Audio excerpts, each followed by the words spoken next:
the cloud. Okay. All right, it's official. We're recording. All right, I'm going to do my best to keep an eye on the participants. I will try my best also to keep an eye on the chat. Again, this is 100% participation required. So if you have a question, as long as it's a fairly appropriate moment and time, feel free to just jump in with your question, thought, whatnot. Like I said, I will do my best to keep an eye on the chat. If I don't, I do have double screens going here, so I should be able to manage that. But just in case, if you've put something in the chat and I don't see it, give me a shout out. Does everybody know how to use the reactions in Zoom? How to like raise your digital hand, how to put it in emojis and all of that stuff on the bottom. If you click on the no, what is it? Now I don't know how to do it from here. Somewhere in here. Now I can't find it. Raise your hand. Raise your hand, like in reactions, you can like raise your hand or do reaction. So I might ask for volunteers to raise their hand if we're getting too much participation. So we'll just have to see how it goes. Okay. All right. 603. Oh, see, perfect. Okay, perfect. See, Vinny knows how to raise his hand. Okay, perfect. We got one out of 28%. Okay, I know I'm getting thumbs up. Okay, getting reactions. Okay. Anyways, okay, perfect. Thanks, Kevin. Okay, good. Everyone's okay. Y'all can put your hands down now. We're all rock stars already. Zoom rock. Listen, it's 2024. We should know how to use Zoom. I was on a Zoom, gosh, last year at some point. I think it was like 3 or 4 months ago, maybe 6 months ago. I don't know time, but she goes, "This is her first time on Zoom," and I'm like, "How is it 2023 and this is your first time on a Zoom meeting?" Listen, I don't know. Okay. I have been on Zoom meetings pretty much consistently since March 16th of 2020. Did you know that March 14th is the day that we shut down? You guys, 4 years. Okay. 10 days to stop the spread. Okay. Shout out to all the Zoom school substitute teachers. Okay, Casimir's on his phone and driving. Okay, all right, guys, welcome to Grow Your Database Ignite Session 6. My name is Jolie Abreu. I'm dual licensed. We moved to Southeast Michigan about 7 years ago, where I'm licensed here in Farmington Hills, Michigan, which is a suburb about 45 minutes north and 45 minutes east of, 45 minutes north of Ann Arbor and 45 minutes east of Detroit. So we're sort of in this, like, if you made a little triangle, and that's kind of where I'm at. And pretty much suburban Michigan. I'm originally from Fort Lauderdale, Florida, and then Boca Raton, Florida, which is where my original license is held, in Boca Raton, Florida. So I've had my license. This is my 23rd year as a realtor. I was 12 years old when I got my license in Florida. And no, I wasn't. I was young though. So shout out to everybody who's under 30, under 25 that getting their license. Listen, I am so excited for you guys. I got my license when I was 26, I think. I don't even know. I'm about to age myself.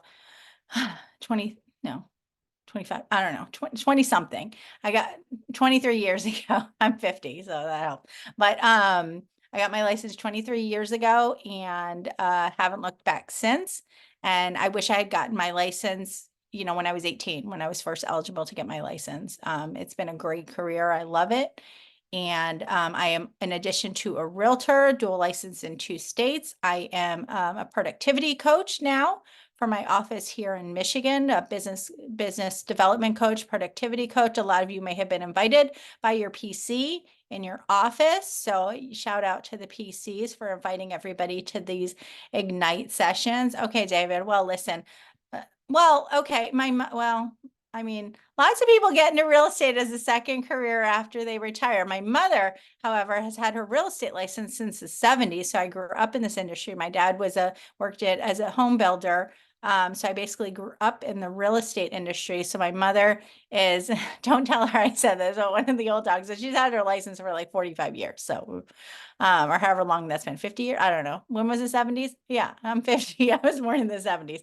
So she's had her license for a long time. But Anyways, yes, I'm a productivity coach. I'm also a certified market center instructor. So at the end, I do have, I don't know that you guys have done this because it's not built into this, this course itself, but I'm going to ask you guys to leave a review for me because I'm working towards my Keller Williams University certification. Right now I can teach in any market center anywhere in the country, and I really want to get on the Keller Williams University approved instructors. Oh, great, David. Yes, this is definitely, if you don't like people, this might not be the best place for you. And people are hard. People are the worst part about this job, I'll be honest. People are the worst, but people are also lovely. So there's lots of good and bad with that. I find people fascinating. So anyways, okay. So now we are 8 minutes in. So who wants to give a share of something that you have? Oops, why am I doing it? I should be sharing this and I'm not. Okay. Who wants to give a share as to your ahas or takeaways from the first 3 sessions of Ignite? Mainly for me, it's just the realization that you're going to get out of it what you put into it. Bottom line. If you just be, as I said, the secret agent, you're going to go nowhere fast. So you have to put yourself out there. It's true. You can't be a secret agent. Anybody else? I guess for me, it would have to be my takeaway from last session for lead generation. I'm not the type of person to do cold callings. Okay. So I prefer to be, face to face, going out. And I guess it was majority understanding your who do you want to sell. And so that's my demographic. I love that. Your ideal avatar. I've heard that's what I like to call it. Who's your ideal avatar? Right. My ideal avatar are families. I'm a mom, live in the suburbs, and so that's sort of my avatar. That's who I connect with naturally. So that's my ideal client. So a lot of my marketing is geared around that sort of thing. And a lot of times we're move up buyers or we have parents that are aging out. So I do a lot of that kind of, I'll work, obviously I will work with, any demographic. However, that's sort of where my, sort of niche is, I guess. Anybody else have any ahas or takeaways from session 1, 2, or 3, I guess.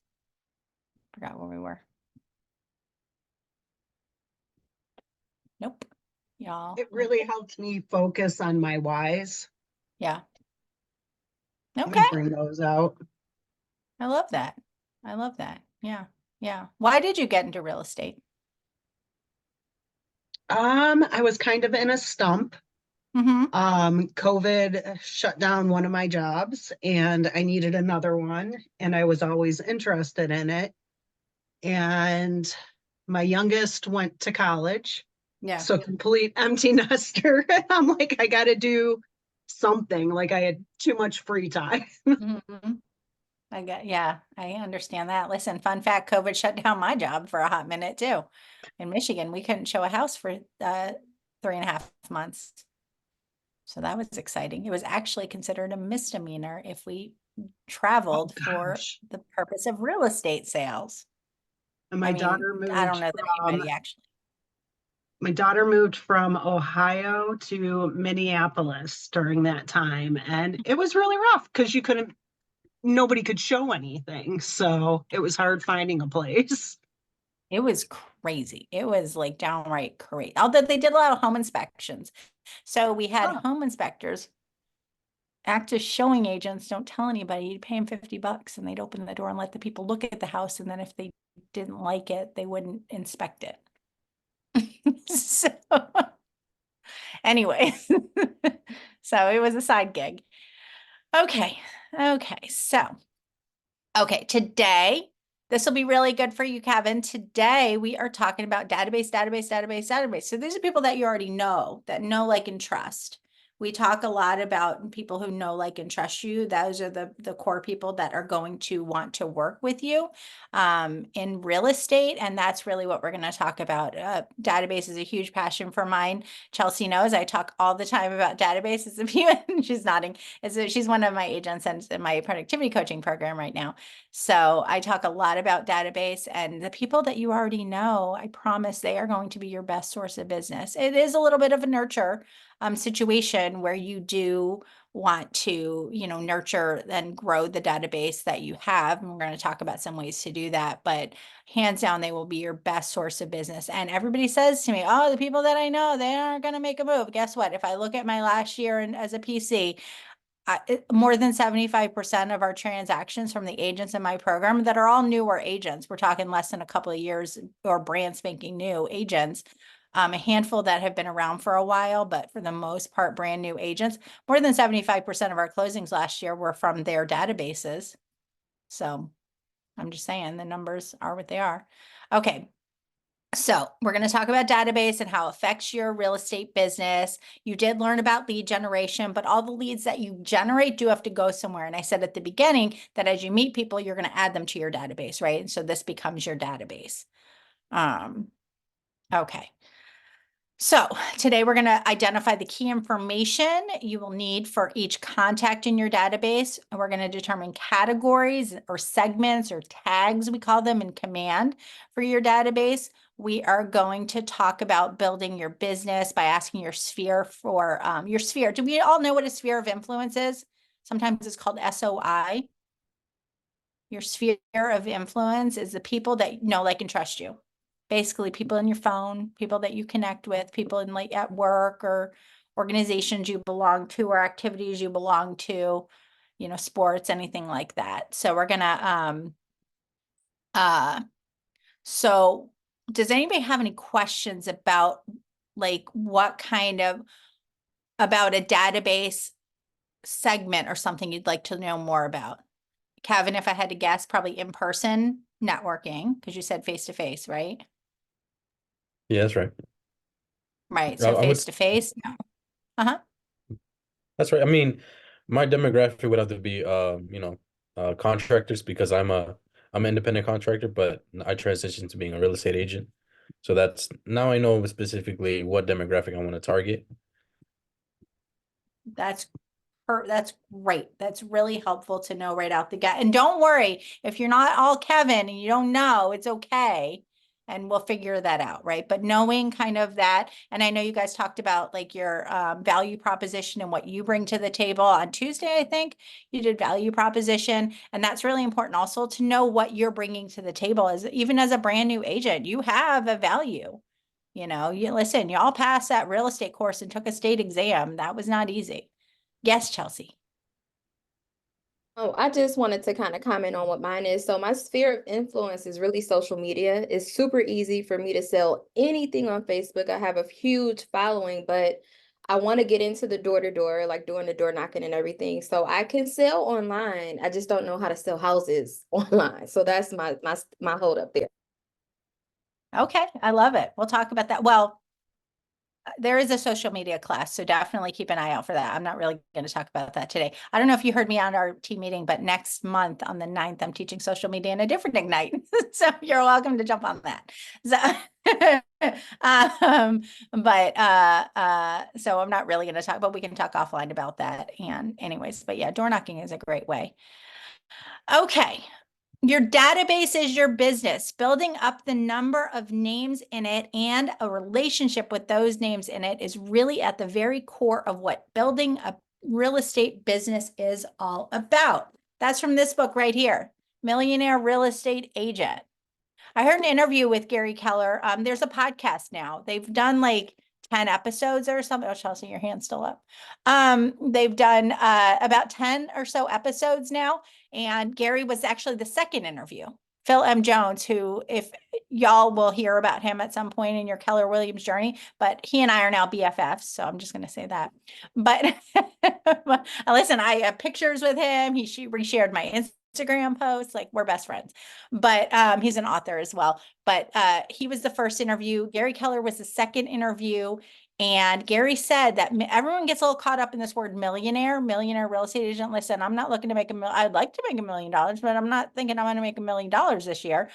It's a placeholder for whatever your goal is. Is your goal 50,000, 100,000, 150,000? And listen, when I sit down with agents and they tell me I want to make, and I say, what's your financial goal? Like how much you want to make? And they say $100,000. I'm like, you can't say 100, pick a different number. Everybody says I want to make $100,000 in real estate. And I'm always like, what does that mean?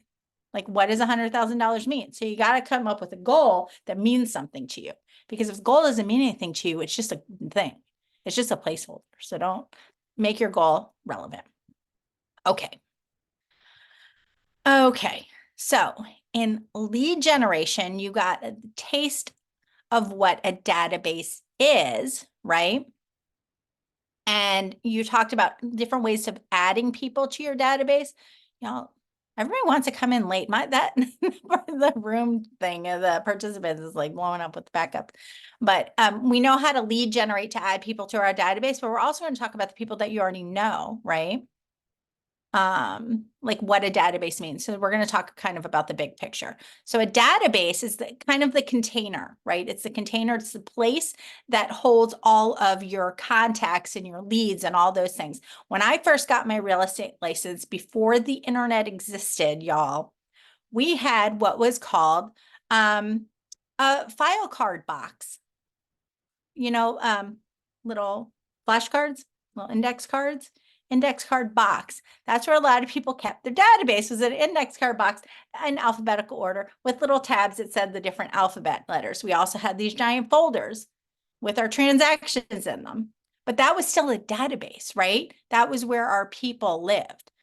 So it's just, the database is just a container. So there's two different types of people that are in your database. You have leads, and there are people that have expressed an interest in a service or offering that you've done from social media, from other marketing, from different websites, your website, word of mouth. Maybe they referred to you. A lead is somebody that you don't know. In the book MREA, it's considered like a not met is what it's called. Sorry, my dogs are shouting down there. A contact is somebody that you already know. They're a contact. Like if you go to your phone, it says your phone contacts, right?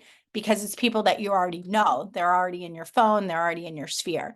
And so these are people that we know, like, or know, like, and trust us. We know, like, and trust them. Again, they're called your sphere of influence, or SOI. And so many top agents, I think almost all the top agents that I know, their primary business comes from their sphere of influence.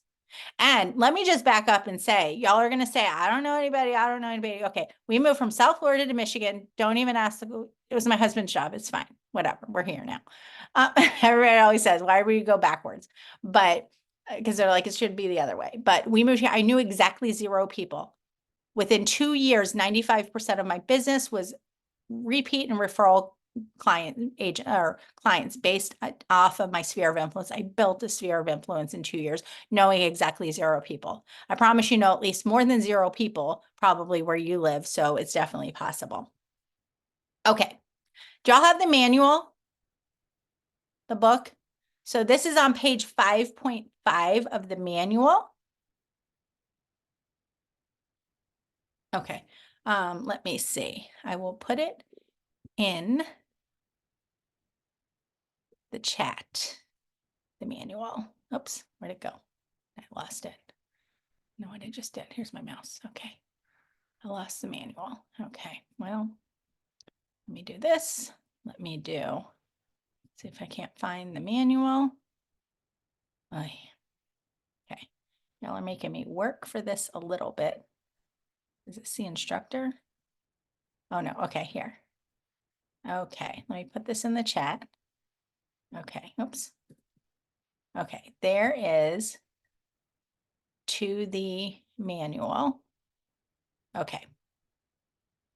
So, 6 point, I said, yeah, you're right. 6.3. I don't know why I wrote 5.5. Okay. I wrote 5.5 is the page, but 6.3. Fine. It's Okay. So we're looking for this, the lead funnel, right? Huh? It's on both pages. So 6.3 and 5.5. Okay, so I was probably flipping through and I saw it on 5.5. Okay, so this is like this is the lead funnel, we like to call it, or the database funnel. Your database is all about relationships, right? So relationship management. So the relationships you build and develop. So using the model, can somebody explain where your database is represented?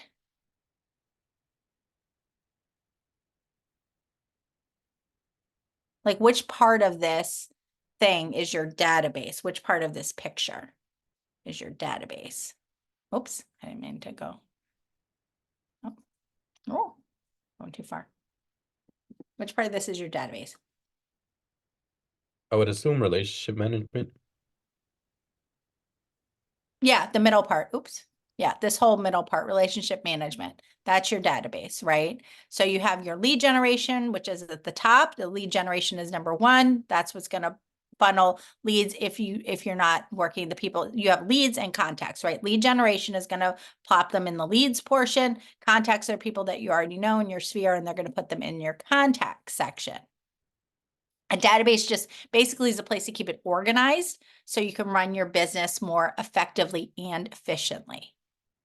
It also helps automate tasks, right? So with modern databases that are online on the internet, like Command or other CRMs, they're called, CRM stands for Client Relationship Manager or Customer Relationship Manager, and it's basically a database.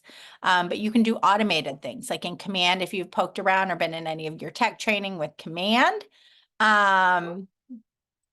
you can set up smart plans and send automated text messages and emails and all kinds of things. So a database is a really great way. And again, at the beginning, we talked about tags and organizing your database. So we're going to get into that a little bit more here as well.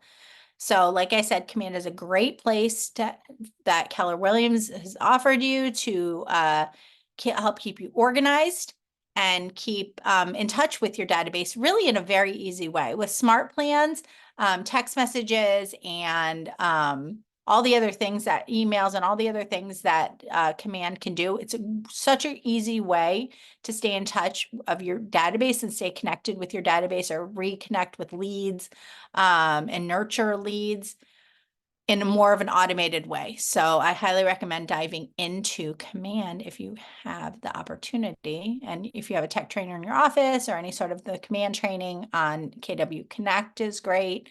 Tons and tons of resources. Okay. So I believe now I wrote in the right number, page 6.4 of your manual.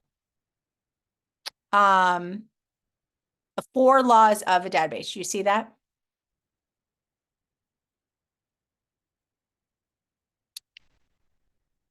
So we're going to talk about the 4 laws. You all see this? The 4 laws of your database. Build a database, feed it every day, communicate in a systematic way, service leads. Yes. So we're going to talk about that in a minute. But before we do that, why don't you share some ahas? Thoughts, takeaway? I don't have an aha moment. I do have a question. I know you said Yes, ma'am. since you moved states, like how did you grow your business? Because that's the problem I'm having now. I moved from Massachusetts to New York, and I got my license here in New York in November, and I don't really know anybody. So how did you grow your business in those 2 years? Yeah, okay. Well, I basically looked at my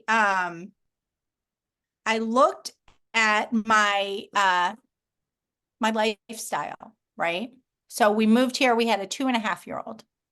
So I was like, okay, first of all, I got to figure out life with the 2.5-year-old in a state where I know exactly 0 people. My parents are originally from Chicago. So in my mind, we were moving somewhat close to Chicago. It's really not. Like a 4 or 5 hour drive is not really super close. It's not the most convenient. So you can't really pop over. So I was like, well, what am I going to do with a 2.5-year-old? My husband was going to be working very much full time. He got a promotion. That's what moved us here. So he was going to be like working, right? So I knew I was going to have to entertain this 2.5-year-old. I also knew, as having had my license for like 15 years at that point, I knew I needed to grow my business here, right? So I knew that had to happen. Now I did have 15 years of experience to teach me a little bit about something, right? But I knew I needed to grow my database. Like I knew that right from the beginning. So I was like, okay, what can I do to get involved in my community? So I looked at my lifestyle and I found activities that fit my lifestyle so it would be easy. There's something else where it says I think in the Shift book, it's simple, not easy, right? Like it's simple stuff, but we want to make it easy, right? So, and it's not always easy. But I was like, with this toddler, I had to figure out a way to make it easy. So I joined a play group through meetup.com. I found a play group. Literally, people were like cracking up because the first week we moved here, within 3 days, I was at play day at the mall because we moved in November. So coming from South Florida to moving in Southeast Michigan in November, it was very much a weather shock, right? Right. Very much like a weather shock for like just everything. So I found a play group that met indoors. So that was really exciting.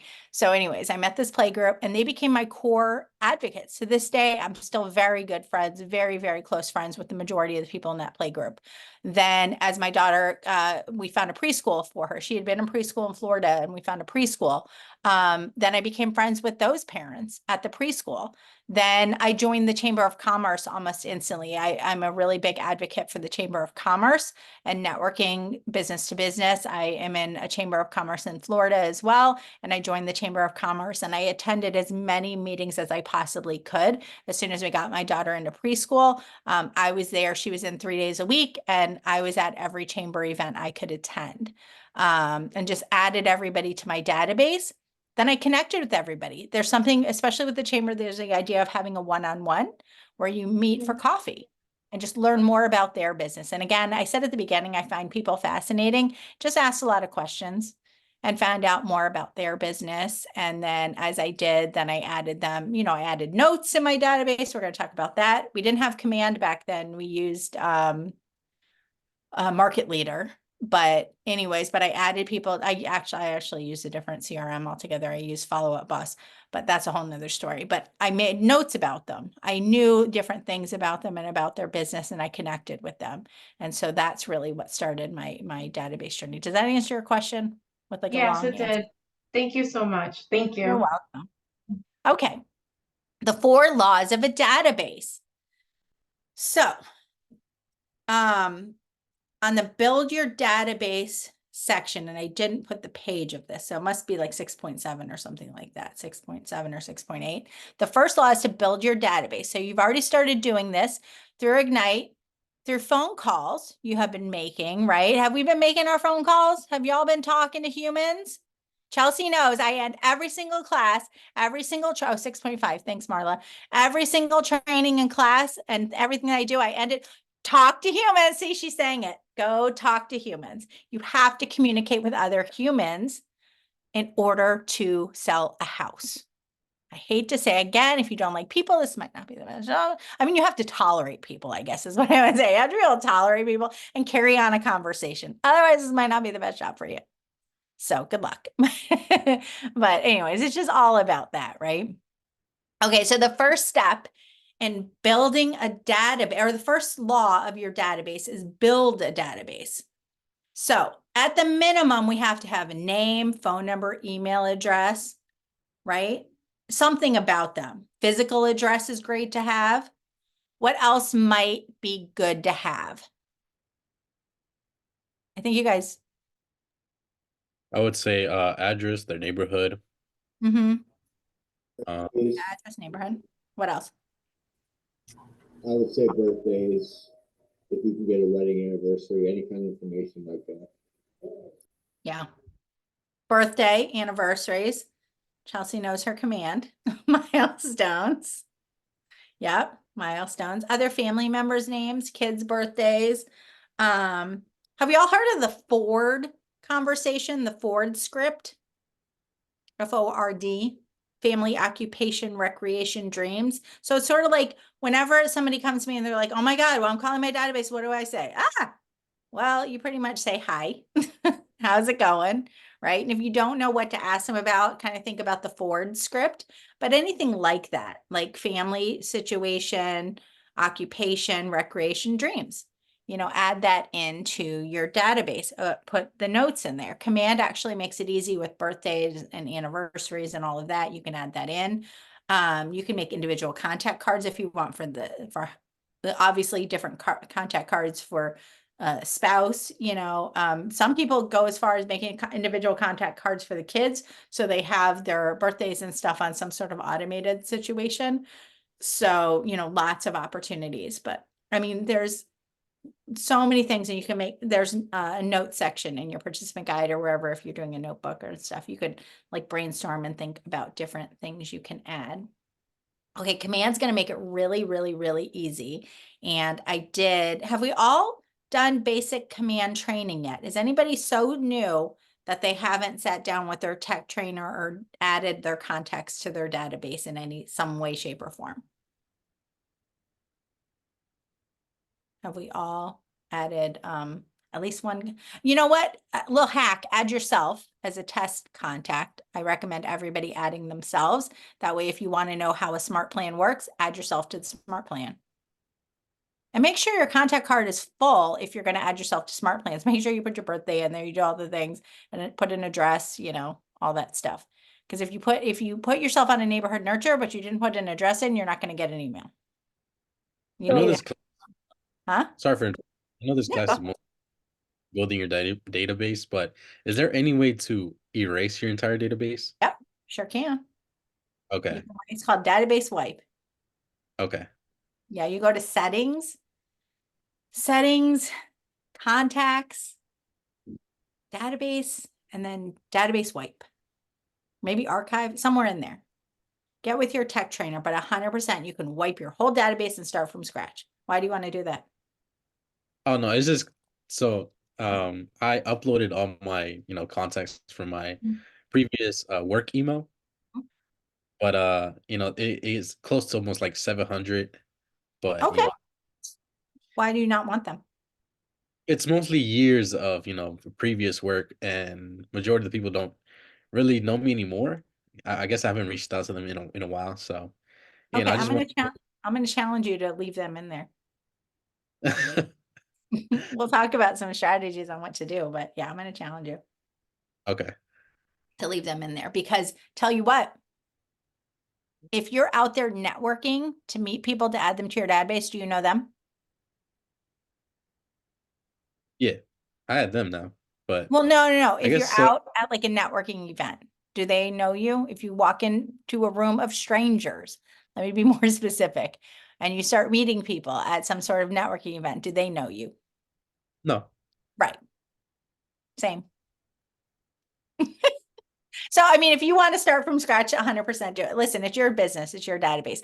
I would say though, just connecting with them, say, hey, here's a script.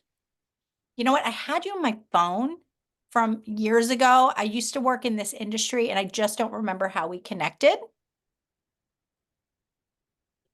Right? Okay. And I just wanted to reconnect and say, you know what? Guess what? I got my real estate license. But I'm just kind of checking in with people to see how things are going. I'm curious how we met. Do you remember me? Do you remember how we met? Right? Keep it funny, keep it casual. That would be what I would do. Okay. You can be in your 23rd year as a realtor licensed. Actually, I'm licensed in 3 different states. You can mirror me, or no, it's your business. Do it. If you want to wipe it, it's fine. No judgment here. Except I will say and keep them, but yeah, no, whatever you want to do. Selena, you had a question?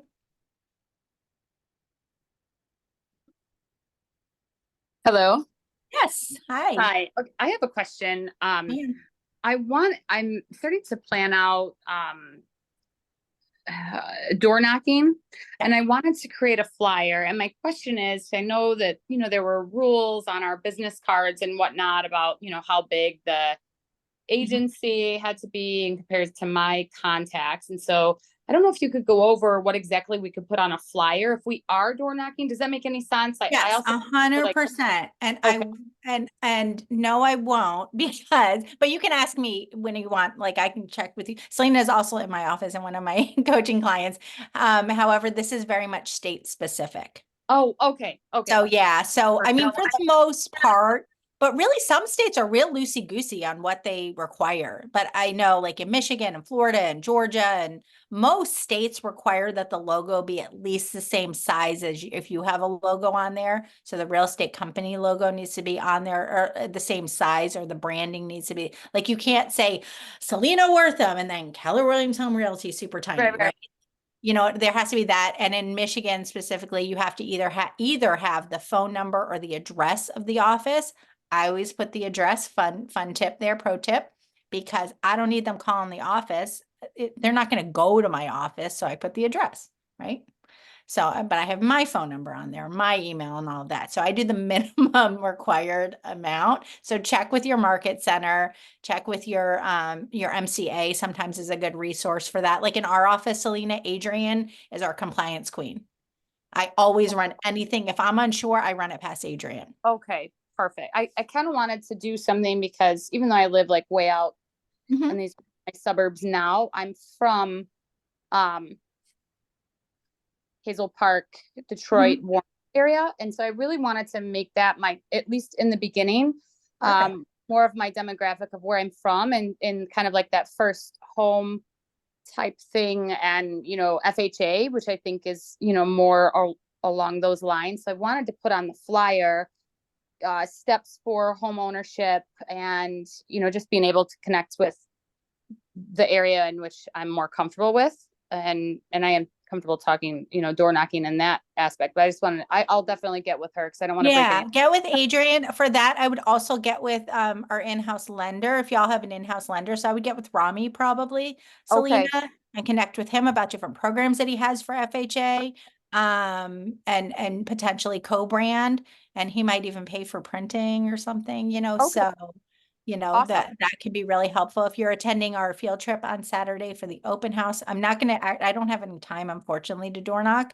But I will have some door knocking tips and some flyers and stuff like that that I would leave if I had time to do it. I'm doing a last minute open house, so I'm not really Okay. prepared.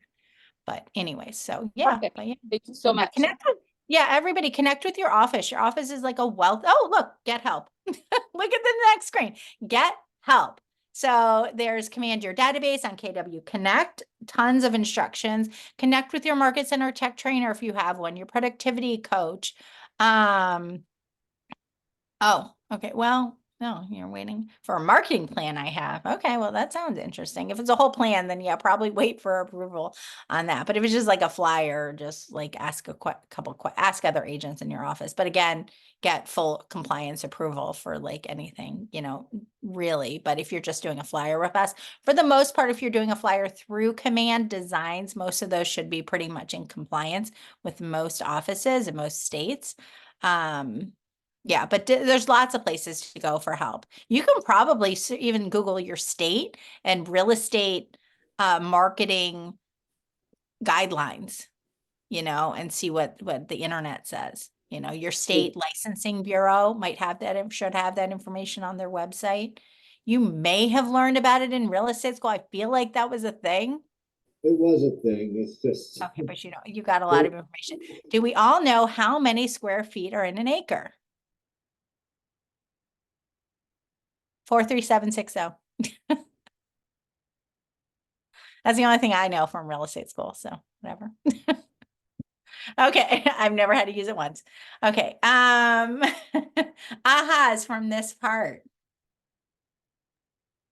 I had a quick question, Jolie. You had asked if you are brand new that you haven't worked with your tech. That would be me. Were you going to give us some notes about what to do? And then the other thing was, I have contacts, but a lot I don't have an address.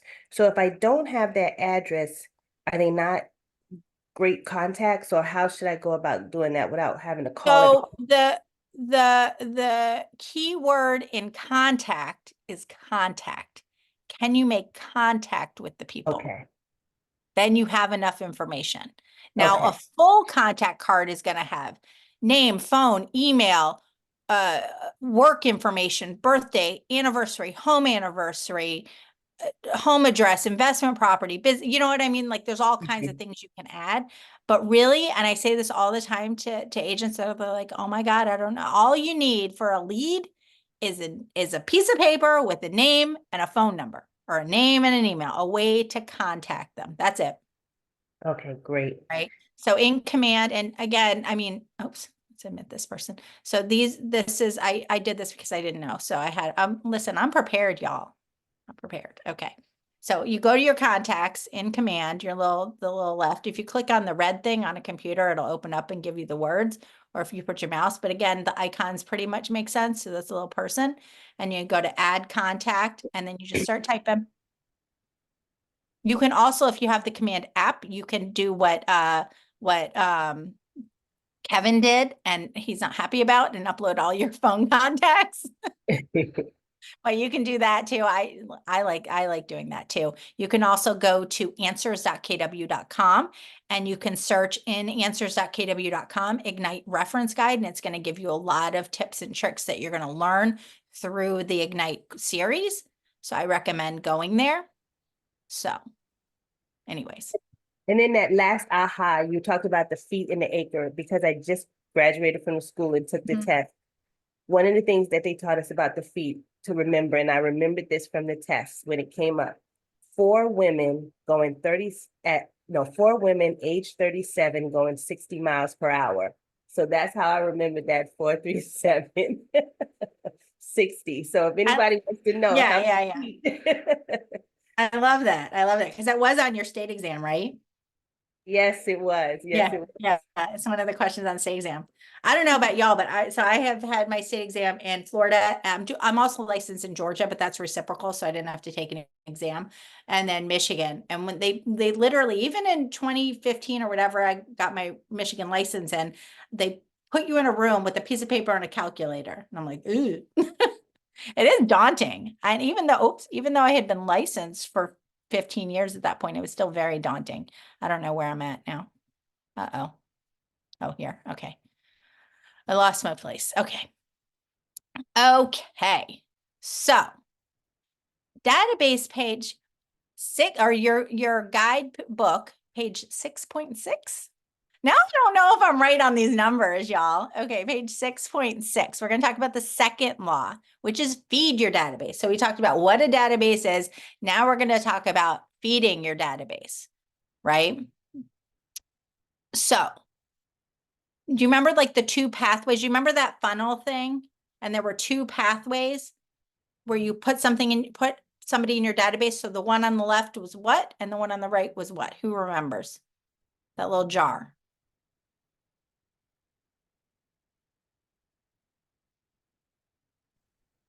Leads and contacts. Leads and contacts. Thank you. Thank you. Okay. I don't know who that was, but yay. Thank you. Okay. Leads was on the left, contacts on the right. Okay. So feeding your database, it's about adding people to your database. So just as you've talked about before, right? You add all the people. This is when you talked about when you did like lead generation class, you add, all the people you know, your sphere of influence, and all the people that you meet regularly. So the people that already know you, they go into your database. And the easiest way to do that is from your phone and from the app and uploading people. And you can delete individual people. Kevin, you can delete individual. You don't have to wipe the whole thing. I mean, again, but do you? But the rest of your feed, right? So we have our contacts, and those are the people that we already know how to make contact with, right? The leads, where are they going to come from? Well, that's prospecting. So you're going to hear there's a class that's about marketing, and there's a class that's about prospecting. So you're going to really learn the difference between prospecting and marketing. Prospecting is when you're actively going out and finding leads, where you're, like Chelsea said, door knocking, you're hosting an open house, you are calling expired listings or for sale by owners, or calling your database and asking for referrals, where you are looking for some sort of response. Marketing is passive. So marketing is like mailing a postcard and hope somebody responds to it.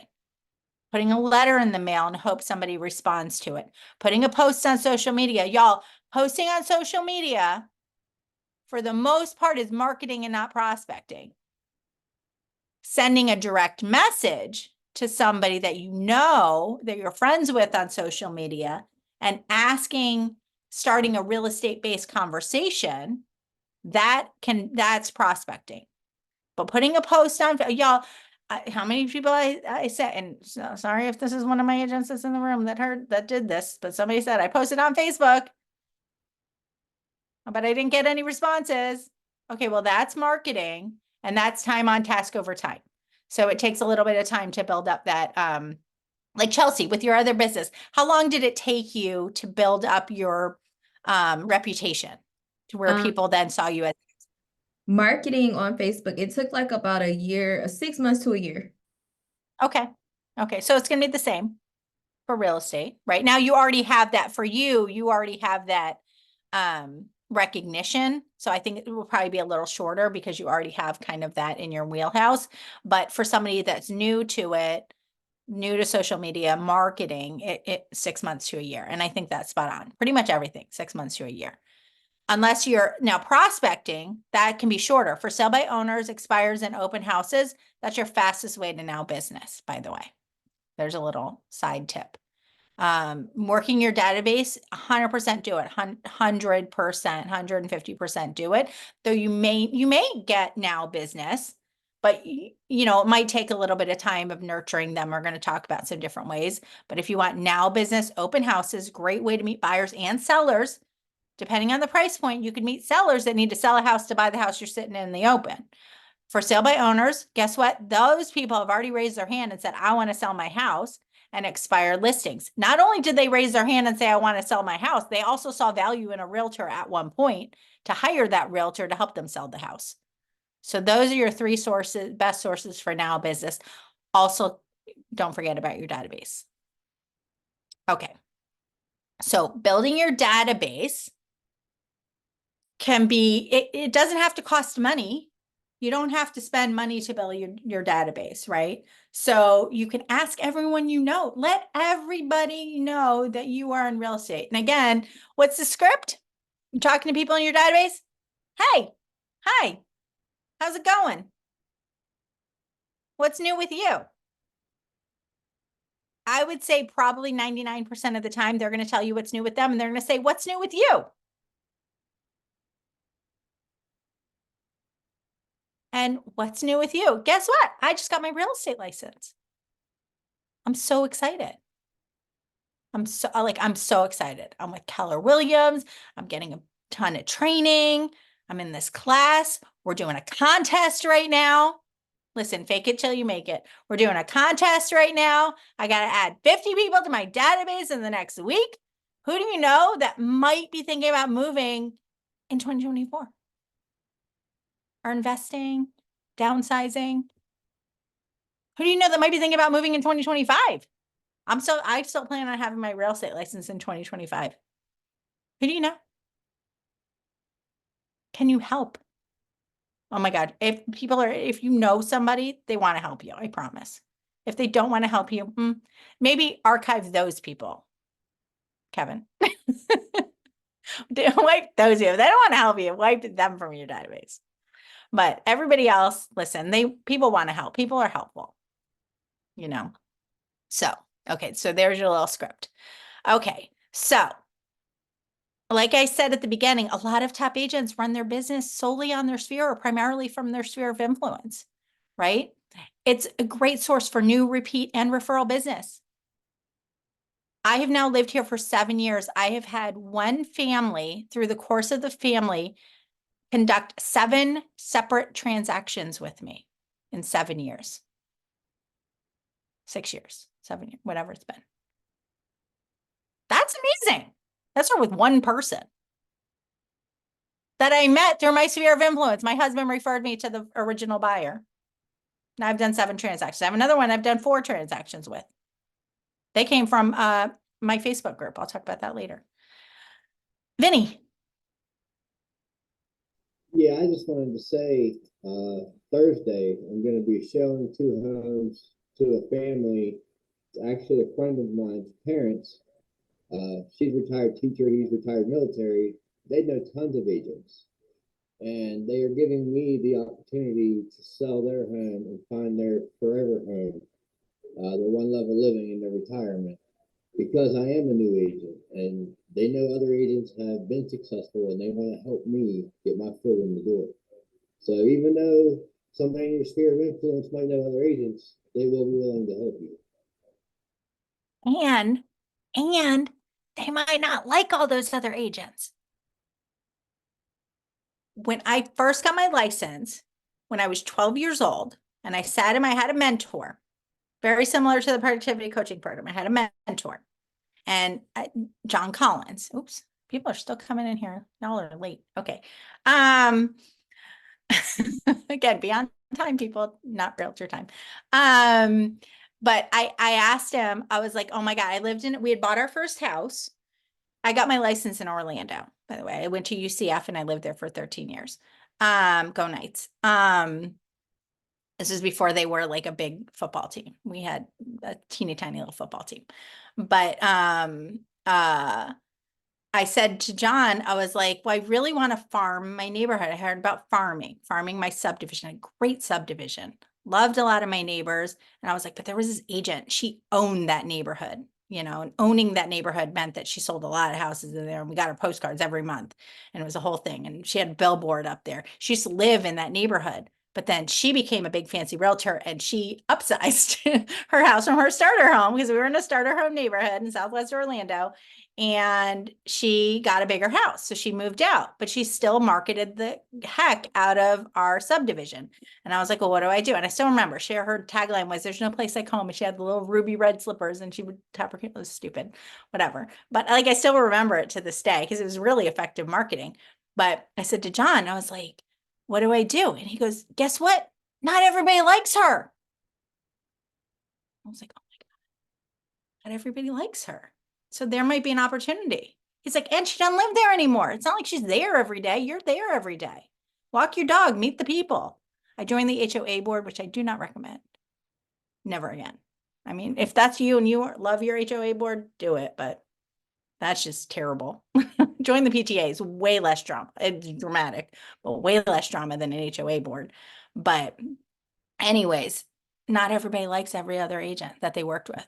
And guess what? If they bought or sold a house with another realtor, that once they close, that contract is done. They no longer are in contract with another agent. They're up for grabs. So that was a very long story too. Yes, I agree. I agree. But that's really amazing. That's awesome. That's really, but that's all from connecting with people. You just let somebody know that you got your real estate license. And what I would say is become an expert at VA loans. That'll be huge. Yeah, I need to. Really, they knew I was an agent. They knew I was new, and I just happened. We were social media friends, and I just happened to hop on one day and saw her ask a question if anybody knew of anyone that were living homes coming up. So I just hopped on direct message to her and said, hey, I just started this. If you want me to look for whatever you want me to look for, I will. And right there, she was like, yep, that's you. So. Right. That's it. That's all it takes. That's all it takes. And then I would tell that story. I would share that story on social media. People love the stories. People do not care. And here's a social media tip. They don't care that you sold a house. They care about the story. They care about the people. Right? When I had my 7th closing with the same family, I shared that story. Like how I had met the first person, how that they referred me to somebody else who referred me to somebody else who, then this family member, then they ended up selling and buying. You know what I mean? It was just, and now I'm part of their family, right? So I'm their family realtor. So yeah, tell the story. Okay. So again, Vinny, this is a lot of what you did. I mean, who might your sphere refer you to? Neighbors, children, friends. How do you ensure that your sphere will refer you? By asking. Y'all, you got to ask for the referral. My mother has had her real estate license since the 70s. My grandmother bought a condo in Las Vegas. You think my grandmother mentioned it to my mother? No, she told her after she bought the condo. She goes, well, I didn't know. I didn't know you can refer somebody. It's called mailbox money. You can refer somebody to any real estate agent anywhere in the world. Keller Williams is in like 165 countries or something crazy. But you can refer to RE/MAX, like it doesn't matter. You can refer to any licensed real estate agent and collect a referral fee, but you have to let them know you can do that because not everybody knows you can refer them to somebody. My grandmother didn't know that my mother could refer her to an agent in Las Vegas. She's like, guess what? I bought a condo in Las Vegas. My mother's like, what? Well, I could have referred you. Oh, I had no idea. And people also don't know that we can help with new construction. You got to tell them. They don't know what they don't know. Y'all are brand new in real estate. You don't know what you don't know either. Until you don't know it. Until you know don't know it. It's called unconscious incompetence. You're not incompetent, but that's what it's called, unconscious incompetence. You don't know what you don't know until you know that you don't know it. And now you know it, so now you're going to be consciously incompetent until you learn more about it, and then you're consciously competent. That's the goal. So anyways, that's from one of my favorite Keller Williams courses called The 6 Personal Perspectives.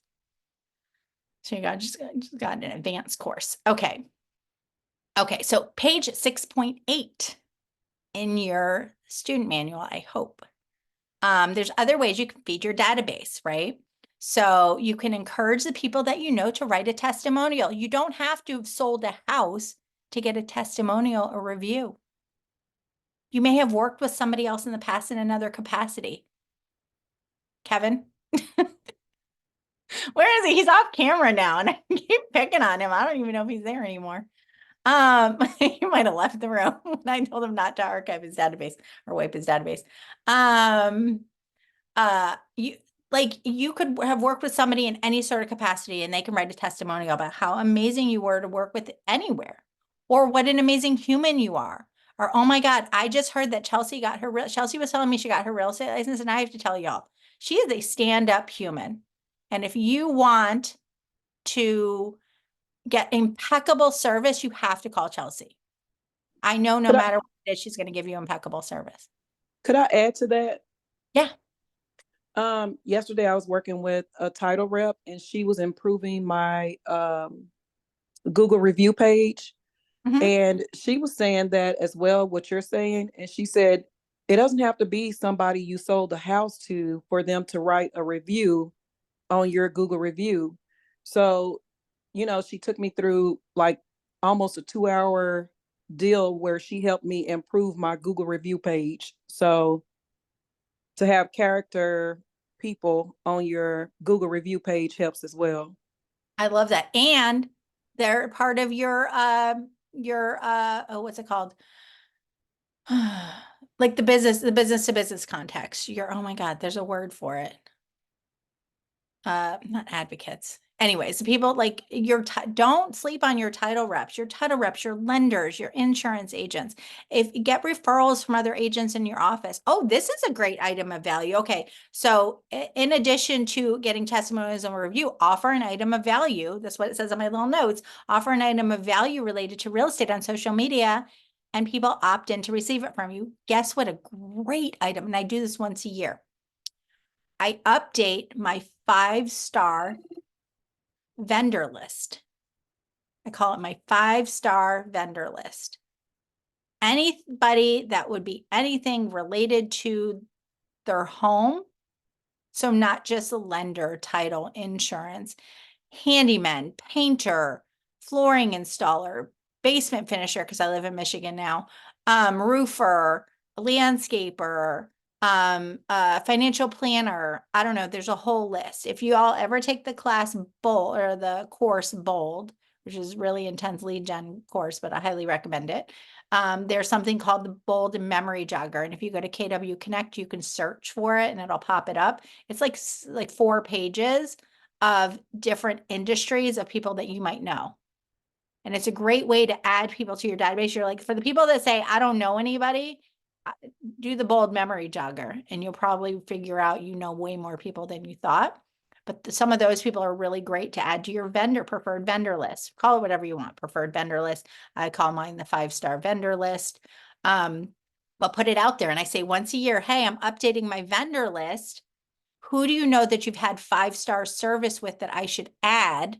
Oh, and by the way, if you want my list when I'm finished, drop your email in a direct message and I'll send it to you.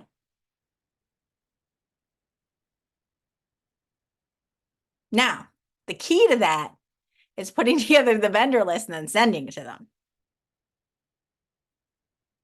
That's the hardest part of that whole thing. Now you have their name and their email address.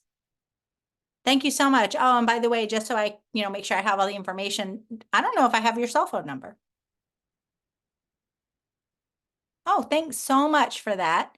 Great. And if you know what, as a courtesy to everybody that I'm adding to, that I'm sending this vendor list, I'm offering a free home value report. It'll just get sent out once a month. I don't even have to touch it. I'm just going to put you in there once and you'll get it. Would you want to be on the list? That's called a neighborhood nurture through command. It's free while you're paying for it anyways, right? Now you have their home address. Make it casual, make it fun, make it valuable for them. What's in it for them?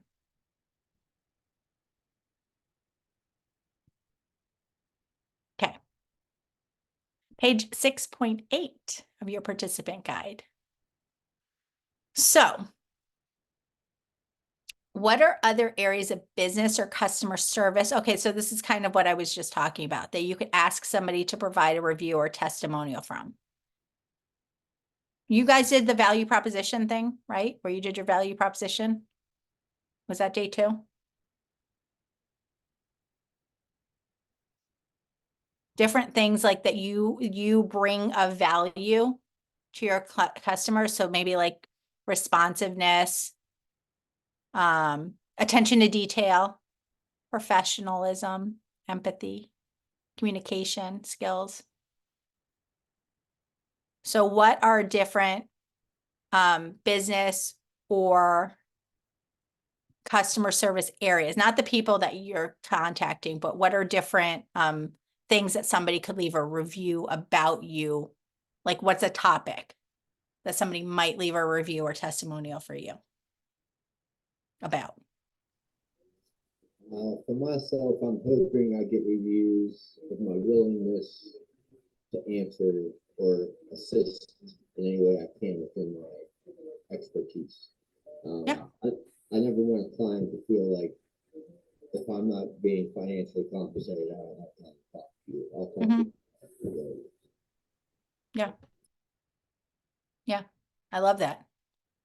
So responsiveness and willingness to find the answer. Guess what? I don't know is a totally fine answer as long as you follow it up with, but I'll find out and I'll get back to you.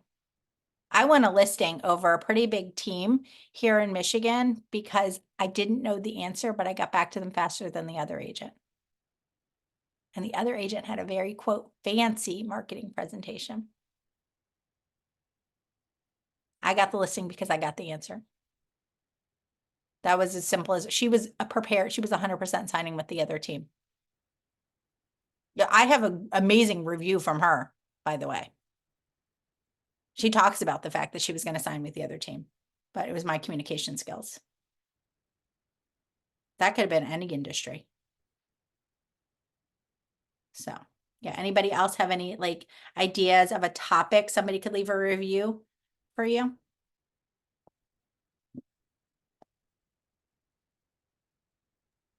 Could possibly be if you're a multi-language person, they could leave a review based off of that. Yeah. Yeah. For sure. 100%. Listen, market Yeah, I that. heard everything. Oh, you heard me? I was calling you out and you weren't. Yeah. Every time I said your name, I would look. And there was no little green square. And I'm like, he ran away. Yeah, no, 100% lean into the multilingual. There are so many people that all the time are always asking for a realtor in an area that speaks whatever language. Make sure you're pretty fluent in it though, too, from a business perspective, because like contract questions can get a little wonky. Because I technically can speak French and Spanish because I took French and Spanish in high school and college, but I don't believe I could explain a contract in either French or Spanish. I can barely handle English. So, yeah. I'm not, Chelsea knows, they're laughing because I always say I'm not a broker or an attorney, but this is how I do it. Take it or leave it. I don't know. Yeah, but 100%. Okay, somebody give me one more. I used to work in the healthcare field. I was in healthcare for like 10 years. So the level of care that I used to give my patients could definitely be one. 100%. That's such a great asset or value to have to offer to your clients. Because listen, this is the most expensive financial transaction of anybody's life, pretty much. There's very guess- few things that people spend more money on. Huh? I would say a quote that I like, you know, I can find you a beautiful home, but I could tell you what's wrong with it because you know my background. So that's one way you could bring your background from your previous experience into your new field. Oh my gosh, I love that. You guys, that's really good. And I could give can- one for schools in the areas because I'm a teacher getting ready to retire, and let them know the benefits of knowing school report cards and the resale value of homes. Mm-hmm. Yep. 100%. That's great too. I love that. I love that. And you can help educate them on the home buying and selling process with your background as an educator. And you're finally in an industry that's going to pay you what you're worth. Congratulations. Yes, indeed. Thank you. Listen, I'm a former PTA president. Tell you could not pay me, and you all. That is I swear, it's like seriously one of the hardest jobs in the world. I have sat in a classroom. It's a lot. People are the worst thing. Kids are the worst thing about being an educator. Children are the worst. But they're lovely. Amy says, I own a cleaning business and offer staging services before and after. That's great. I know so many realtors that got their real estate license after being a home stager or interior decorator or whatever, design. One of the agents in our office, her background is in design and she flips homes. That's like her primary thing. And then she got her real estate license because she's like, why am I working with all these realtors? If I'm flipping the houses, I'm gonna like find them myself, buy them, represent myself, buying and selling. It's great. She's an amazing designer too. Okay. Ahas, takeaways about feeding your database.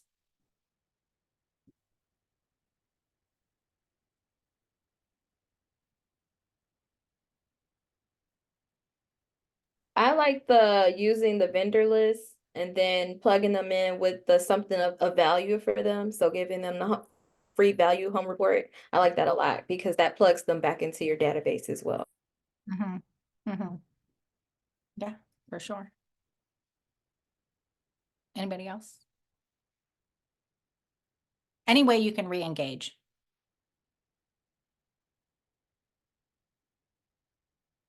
Chelsea, did you get my hope all is well with you text? No, you didn't. No, you didn't. I sent out a text to agent. Oh, I told you the agents that were MIA. No, that was somebody else I was talking to. Agents that were MIA got a text from me yesterday. Hope all is well in your world. Just thinking about you. They all got the same text. There was like 7 or 8 of them. You know what? Almost all of them replied back. Oh my God, thank you so much. Got on the phone with 2 of them. So re-engaged my agent database. This was one simple text. It was a copy paste. But if you're on this call and you got that text message, I apologize. I sent it to a bunch of people, but it worked. You didn't get it? Oh, okay. Because you're engaged, Chelsea. Because you're not on my MIA list. My MIA agents. Okay. All right. So lead gen, have you done in the other 3 Ignite sessions that you were in? Did you do live lead gen?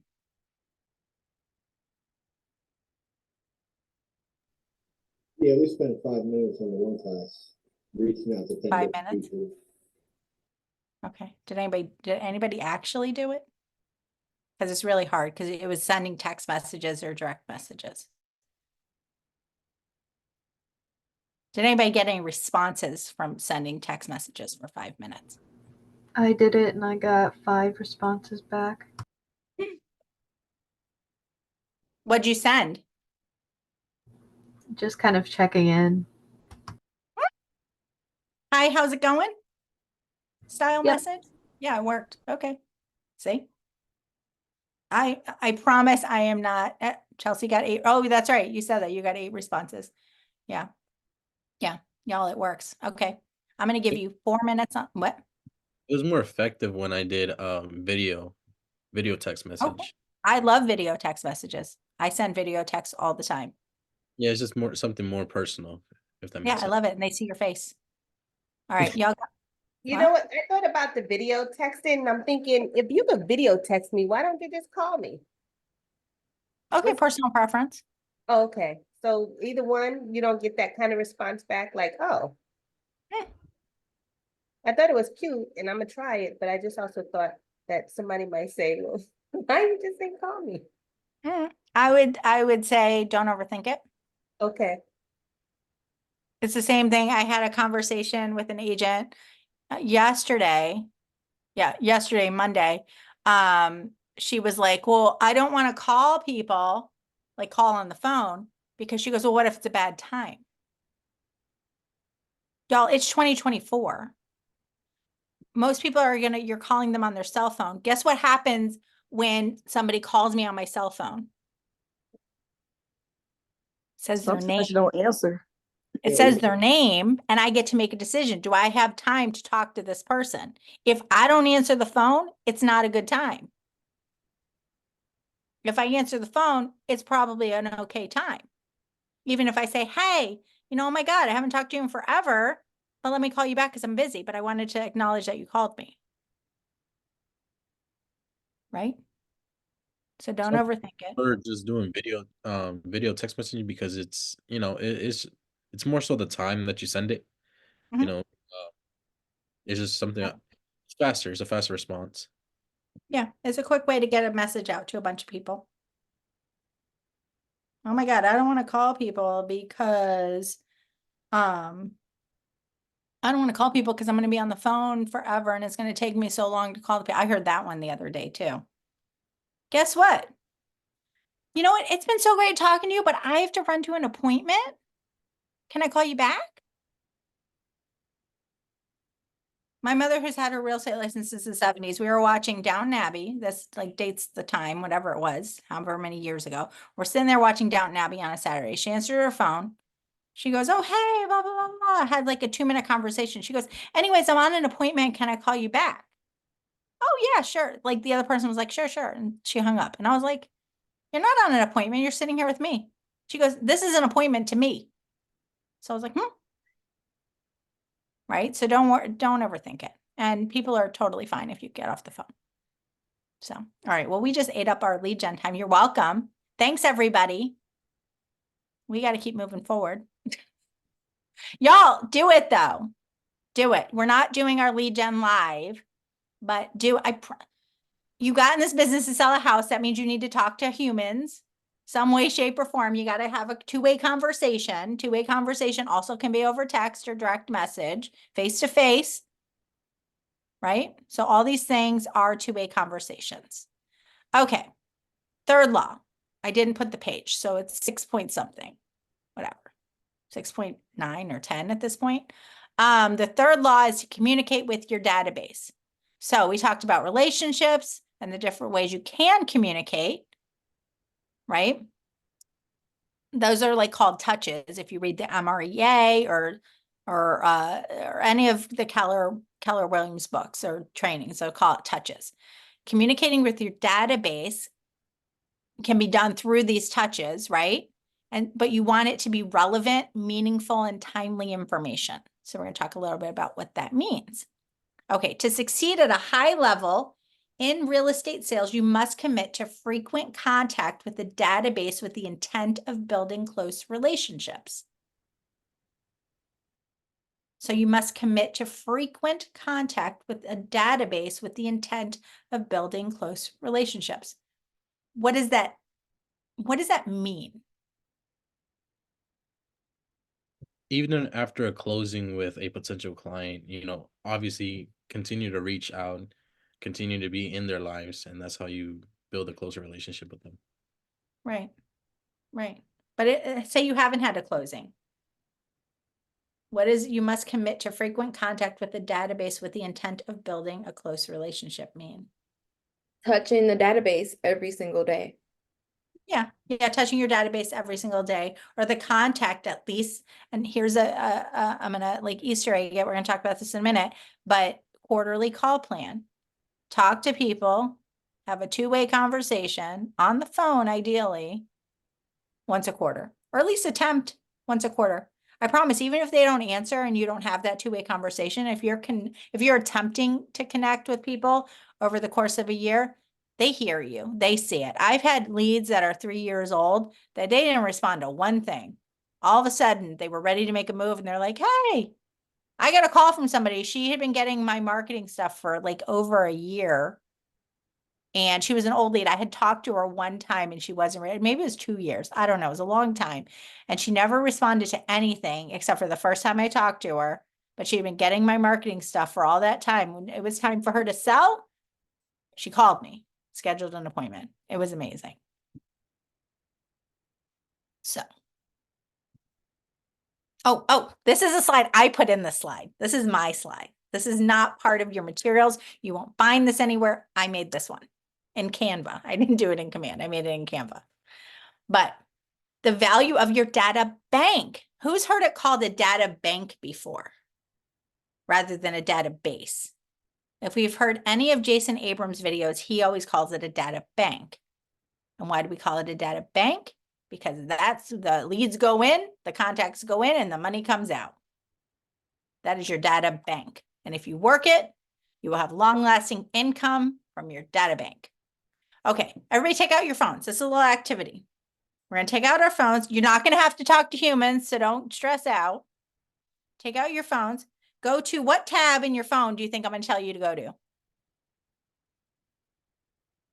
The people that you know, what are they called? Contacts. Contacts, right. Okay, if you have an iPhone, you're going to scroll all the way to the bottom. If you have an Android, Y, and you're going to scroll to the top. There's a number there. Take that number, multiply it by 6%. Take that number, if you know the average sale price in your area, take the average sale price, do some fast, quick math in your head. 3% of that, and listen, there's no standard commission. I'm just going to say 3%. Say 2.5, say 2, say 4. I don't care what you say. I'm going to do 3% of $300,000 because math. Because that's the kind of math I can do. So 3% of 300,000, I'm going to say average price point of 300,000 is $9,000. If you have 1,000 people in your phone, 6% of them are likely to move or know somebody who's likely to move in the next 12 months. 6% of 1,000 is 60. So that's 60 potential sales in your phone of 1,000 people. David.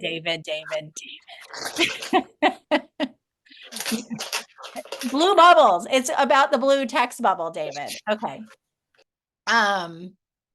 60 potential sales out of 1,000 contacts in your database at a $300,000 sale price at a 3% commission. 3% commission, your potential gross commission income, so before splits, before whatever, $540,000. Who wants to share their number? How many people in your database? Who's got less than 500? Share your number. How many do you have, Benny? You're the only one on camera left. I've only got 80 contacts in my phone. 80. Okay. I have over 22. You have what? I have over 2,200 on social media. Okay, perfect. 22. Listen, that's a database. That's a database. I'm trying to get right now. No, David, you're fine. I was just saying you're fine. Keep your green bubble, whatever. I'm kidding. Okay, so 2,200 you said on social media. Okay. Oh, Amy, what's up? So I have about 1,800. Okay. And so my number was 972,000. Listen, are you willing to call some people for $922,000? Yeah. Right. You guys, like, I'm willing to call some people. I do. I had an agent who, listen, where'd he go? Kevin, who was a home inspector. He had a database of 1,000 people. I did the math on his 1,000 people. And I was like, call those people, let them know you already have a relationship with them. They hired you to inspect their home. They trust you. They are homeowners. They have bought a house. This is a great database. He didn't want to call them because some of them had been referred by another realtor. I told him the story about not everybody likes that realtor. Didn't matter, didn't want to call them. I was like, give me your database. I'll call them all and I will refer them back to you. And I'll say, I'm working with da-da-da. Still didn't want to do it. Anyways. So Jolie, when looking at the contacts, I have a big number, but I'm thinking that it's not cleaned up. I'm thinking now that I have access to Command, that I can put those contacts in Command and then it will clean it up and give me a real number of what are useful contacts. Yeah. Command is not going to clean it up, but you can definitely clean it up manually Through when you that. put them in Right. Command. Right. You But can they will download it make to it your out. spreadsheet if you want to do that first. Yeah, that's what I'm thinking. So not that it will clean it up, but it will actually Mhm. categorize them like alphabetical and put in, Mhm. I'm just assuming what it will do. Yeah, well, it won't it'll put them alphabetical. Okay. You could tag them whenever you upload from your phone. I always encourage everybody to put a tag, phone contact, iPhone, green Okay. bubble, whatever you want to call it, as your tag. And that way you can then see them and sort them. There's an idea called the DTD2 stands for do the database 2. If they're already in your phone and you know them and they're a contact, do not call does not count. Because if you've already had a conversation. Now listen, not an attorney, not a broker, be TCPA compliant. However, if you've had a conversation with them on the phone, you have permission to talk to them. Mm-hmm. They say, never call me again. Take them out of your database, y'all. Wipe those people. That's what I'm saying. Wipe those people. That's what I said to Kevin. Wipe those people. But if you've had a conversation with them before, you have permission to call them.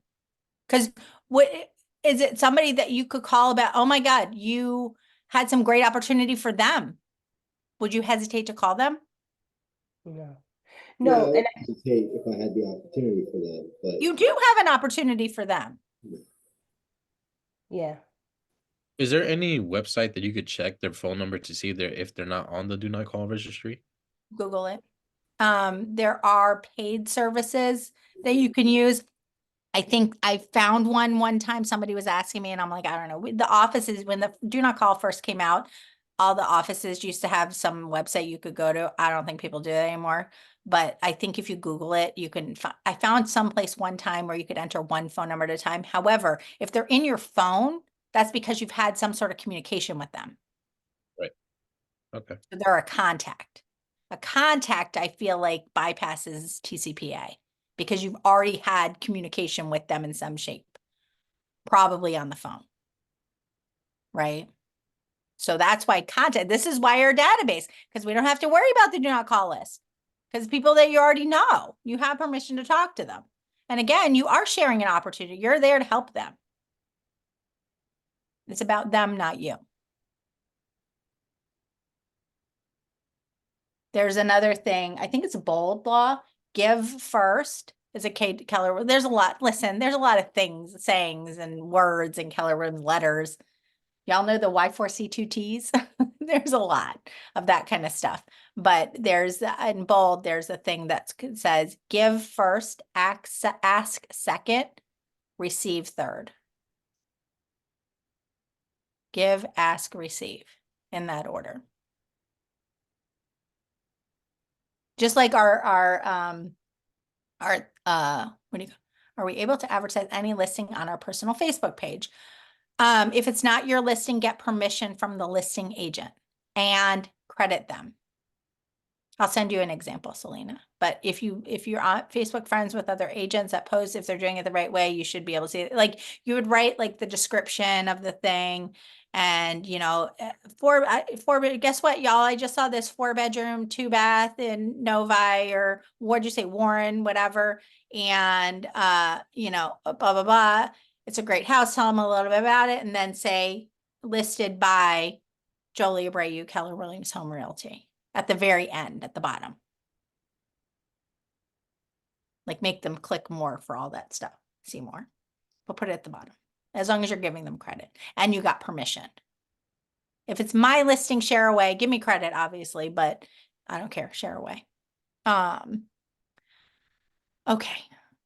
Is it allowed to do an open house for a listing that is not yours? 100%. Obviously get permission. Don't just show up at the house with a sign. But lots of agents, reach out to agents in your office. You can either even do open houses for agents not in your office. You could check with your broker. You could do an open house for sale by owner. Check with your broker. But yeah. Yeah, but just obviously, like a lot of agents, if they're carrying multiple listings, they might not have time to do all the opens. So yeah, definitely get with agents in your office, post in your office Facebook group. And just ask your team leader if they know of any. Okay. The way you communicate with your database will depend on whether it is leads or contacts, right? So leads and contacts are different. Lead is somebody you don't know or not met, and a contact is a met or somebody you do know. So page 6.9, hopefully in the participant guide, we're going to talk about communicate systematically. This is where I mentioned I started talking about the Do the Database too. That's a system that was developed by a husband and wife team in California years ago. You can go into KW Connect and search for DTD2, the number 2. So it stands for Do the Database 2. And it is, they figured out statistically, mathematically, you take 2 letters of the alphabet, one pair per week, and which letters of the alphabet to call where the numbers sort of balance out. So you take your whole database, 52 letters in the alphabet, divided by 2, 26. Guess what? 26 weeks happens to be 1/4 of the year. So you do the DTD2 each quarter, and then you're touching the first week is A&W. Last week was P&L. This week I haven't started doing it yet, so I don't remember the letters. I know the first week is A&W. I know last week was P&L, which also stands for profit and loss, which my MCA thought was hilarious. T&J is this week. Thanks, Sally. T&J is this week. So everybody whose last name starts with T or J. And again, and Vinny, this is a great use of your social media. You can categorize, on Facebook, you can put people into lists, and you can put them in a list based on the DTD2.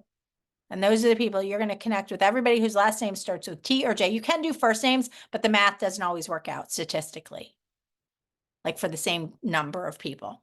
But listen, you take that list of 2,200 and we're going to divide it by 26. Divided by 26. No, by 52. Divided by 52. That's 42 people. You can direct message 42 people in a week. That's easy, right? Make it the direct message meaningful. Don't just say, hey, I'm a real estate, hi. That's a pro tip for social media. If you're commenting, make it meaningful. Don't just comment, yay, congrats, awesome. Don't do the automated thing that Facebook says, pops up that thing with the emojis. Make it meaningful. Okay, yeah, first names, you don't want to call spouses. Okay. Then the math might not work out. Like it might not balance out, well, but totally. I know lots of agents that do that by first name, so they're not calling the spouses on the same day. Listen, don't overthink it. Whatever works. Imperfect action beats perfect inaction every day, all the time. Okay, so what are some segments or categories that you might already have? Okay, so DTD2 is a segment you could segment your database into, but what are other tags or groupings you can put your database in?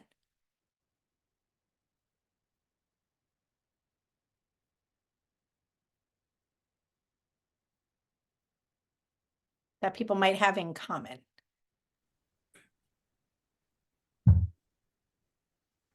Yeah, Yep, they might like sports, they might like, sailing or, auto mechanics or something like that. You can group people in like that. Some people like gardening or anything like that, group them like that.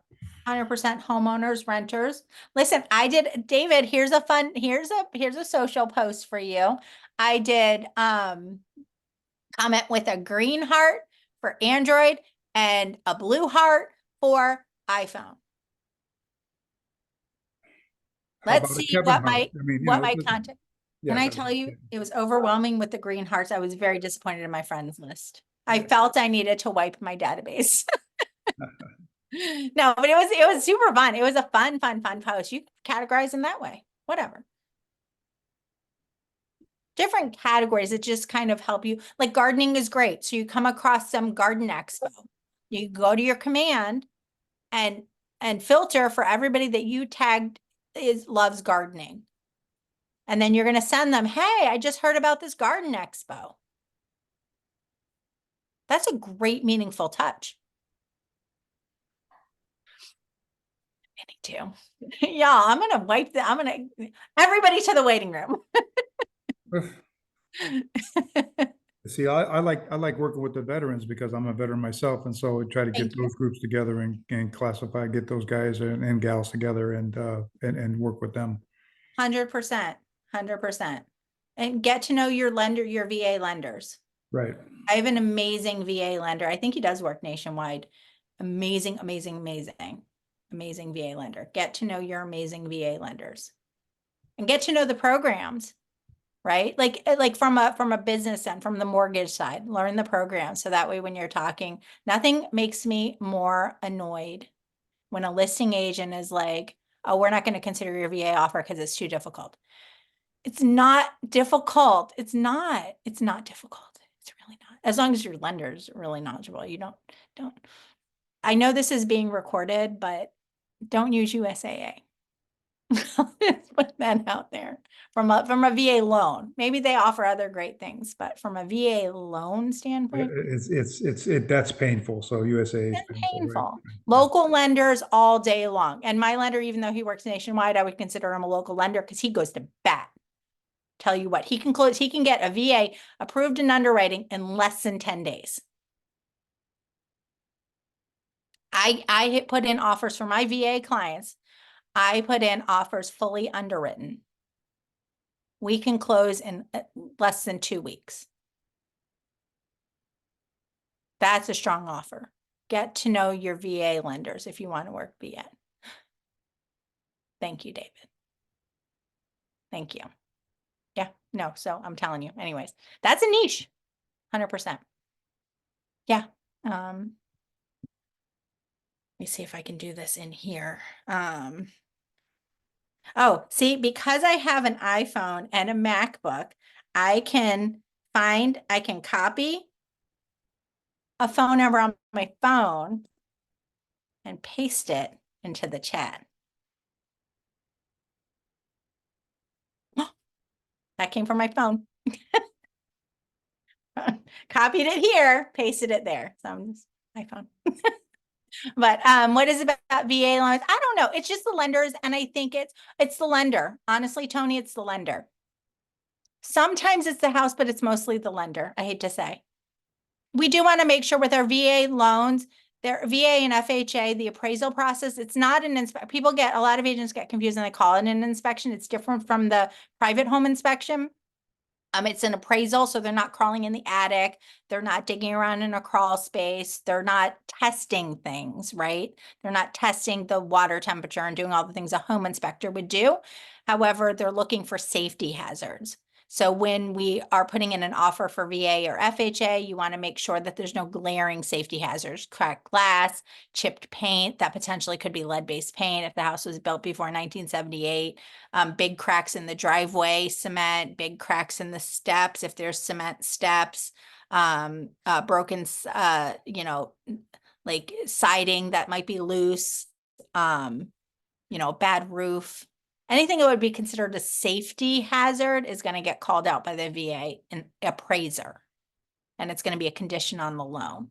Other than that, if it's been a long haul, it's 100% the lender. If it's a big box lender, that's why. If it's a local lender, I would be calling them every day and asking flat out what's happening. Why is this taking so long? But that would be my advice. Lenders are our biggest asset. Lenders and title reps. Get to know your local lenders and title reps. Not only will they help you, they'll do all kinds of things. Why are people still coming in this thing? We have 30 minutes left. Okay. They will 100% help. A great lender will sit in open house with you. They'll make flyers for you. They'll co-brand stuff. They'll sponsor stuff. Title rep, same thing. You bring them business, they will do everything. They'll give you lists of people to call. They may scrub it for the do not call list. I don't know. Ask your title rep if they have access to do that. Okay. So we talked about different categories of people, right? More people are most likely to respond when the information that you send them, like I said, is valuable to them. So you hear about the garden expo, send it to the people that are gardeners. Put people down, they own pets, they own dogs, they have kids, they, whatever their thing is. Military, investor, referrals, dog lovers, golf, VIP, whatever. Yeah, listen, I'll go for coffee all day long with my lender and my client. I mean, if the lender calls and wants to go, I don't have that much time for coffee with a new lender that I've never met before. But listen, my lender will take me out to lunch. 100%. Jason Sprague calls me and is like, let's meet for lunch. Yes. Yes, yes, yes. And his processor too. She's the person that you want to know. The processor. They're the person with the power. Alicia, what's up? Hi, so I'm really new into real estate. I just got licensed in January. Are we supposed to like interview lenders, or should we know like multiple lenders, or should we just like work one-on-one with like maybe just like a few? Or So from a RESPA standpoint, we should be referring a minimum of 3 people in any category. Oh. I'm putting on my attorney. See, I got serious. I pretended to be an attorney. However, I do have my preferred lenders. I do have a list. My home inspectors are the same way. I have a list. I do list them top down. Now, I will say I have lenders that have different programs. So I have 3 lenders that I refer, and I put them in order depending on the client situation. Like I have one of my lenders does not do, depending on your state, you might have first-time home buyer like down payment assistance programs.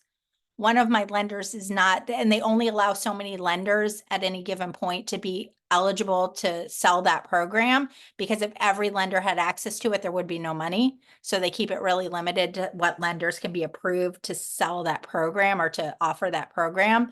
So one of my lenders is not certified with that. He's got some other programs, but if somebody's specifically looking for that program, I tell them he can't do that, but these other lenders can. When I send over my home inspectors, I tell them, I put them in order of my experience working with them. okay. Or whatever, you take that for what it's worth. That's how I give them to you. Even if you don't say it, yeah, depending on who buys you, listen, of course. That's why Jason gets on top of the list a lot of the time. Oh, that's nice. Yeah. Helps me out a lot. He does help me out a lot, right? And Yeah. if I can, I'll add on there, I've actually had agents, even from other brokerages, just from speaking to them, like asking questions like, do you think this house will go FHA? And they say, no, it won't. But if your buyer's having issues with their lender, I know this person, and I've actually had referrals to lenders from other agents, from other brokerages that 100%. I've been able to pass on to my clients.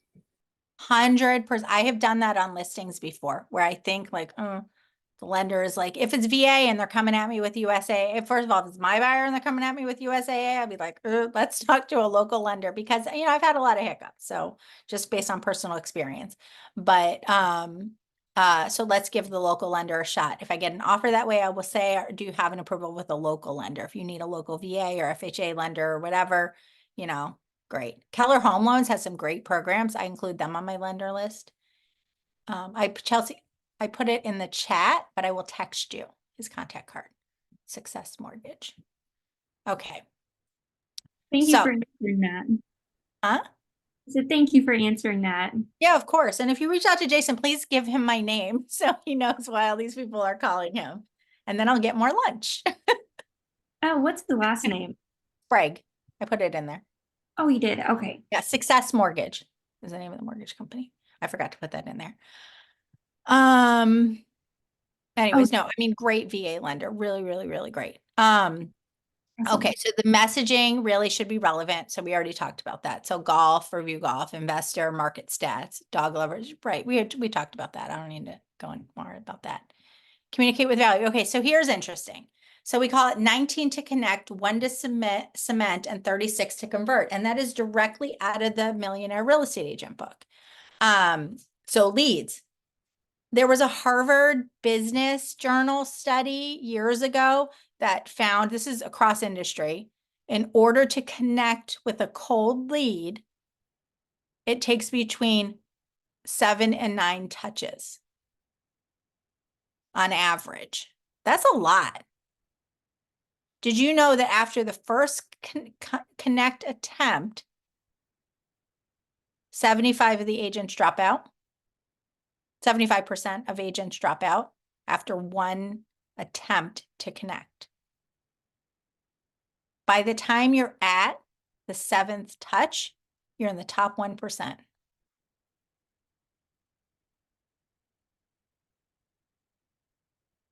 Let that sink in. Agents ask me all the time, how many times I reach out to this person like 2 or 3 times and they haven't responded. Oh, well, keep attempting.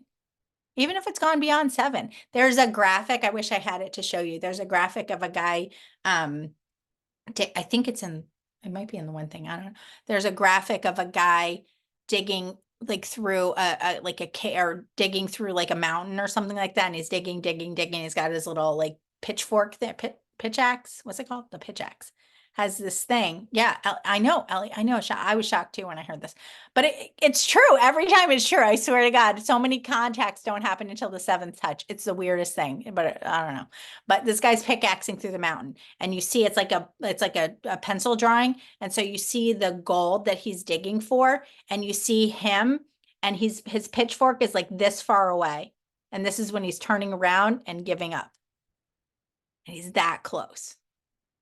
Don't give up. Don't give up unless somebody blocks you, tells you never call them again. If they say, don't ever call me again, don't call them. But unless somebody does that, for the most part, like I said, I have leads that are years old that will still reach out over time, right? So all those things are good. Okay. 1 to cement. So a high value touch solidifies the relationship. I'm telling you, you talk to the person about golf, you connect them with a great VA lender, you send them the garden club thing that's happening, whatever it is, one solid resource. So they're looking for a painter, send them a painter. I'm telling you, people love that, right? And that is a high value touch. 36 to convert. So that is people that are already in your database. It's called 36 touch. 4 touches, quarterly call campaign, put them on the DTD2, or just you can put somebody on what's called a quarterly call campaign in command. And it doesn't matter. Just when you put them in your command, put them on a quarterly call campaign. There's no rhyme or reason to it. It'll remind you every 3 months to call them. 26 touches, send them a bi-weekly email of some type of information, right? That's twice a month. 2 touches for events or get-togethers. You could do something called a micro event where you don't have to pay for it. You invite people for a coffee meetup or like go golfing or whatever your hobbies are. Go get your nails done, go to a spa, go to a cigar bar, go to whatever. Everybody's paying for their own stuff, right? You're just connecting with them in a way that you enjoy doing, something you enjoy doing. Go to the dog park. I don't know. Whatever. Go to the gun range. Whatever it is that you enjoy doing, invite other people to go with you. 4 touches through the mail. You can do a magnet calendar, market report. There's something called a home equity report once a year. I like to send a home equity report once a year. If I had a closing last year in January, all of my closings last year I do it on email now. I think it is more powerful to send it in paperwork, but everybody does things digital anyways nowadays with taxes and stuff. Send them a PDF copy of their closing documents because they're going to need that closing statement for their taxes. You know how many people move and can't find their closing statement, and then their CPA or their tax preparer is looking, or if they do it themselves, they're looking for the closing statement. If you send it to them in January, they're going to be like, oh my God, you're a miracle person. How did you know I couldn't find this? That's a great touch. That's a high value item. Okay. Is it starting to make sense how a database becomes a data bank? See, I told you I didn't make it up. Now this part is on here. I made that other slide, but this says data. Well, I'm pointing at my other screen. It says data bank over here. You can't see my mouse either. So what naturally happens when you build a database, feed it, but then you neglect in the communicating part?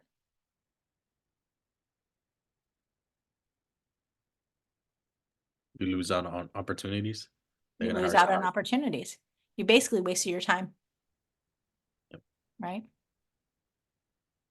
So the most important communication you can make is a personal phone call, quarterly call. And guess what? You get their birthday. Listen, Vinny, Facebook's telling you their birthday. You know, send them a direct message. Do not just post on their wall. Happy birthday. How many on your birthday, if your birthday's public on Facebook, how many happy birthday things do you get on your wall? How many direct messages do you get? How many video messages do you get? I think on my last birthday, I got like 2 or 3 video messages. I thought that was really special. Now, 2 of them were canned, obviously. They were generic. I was like, okay, that's cute, I guess. But the personal connection, that was really great. And that's a great way to start a 2-way conversation. It's your birthday. What do you wish for this year? That's a great connection. All right. Ahas.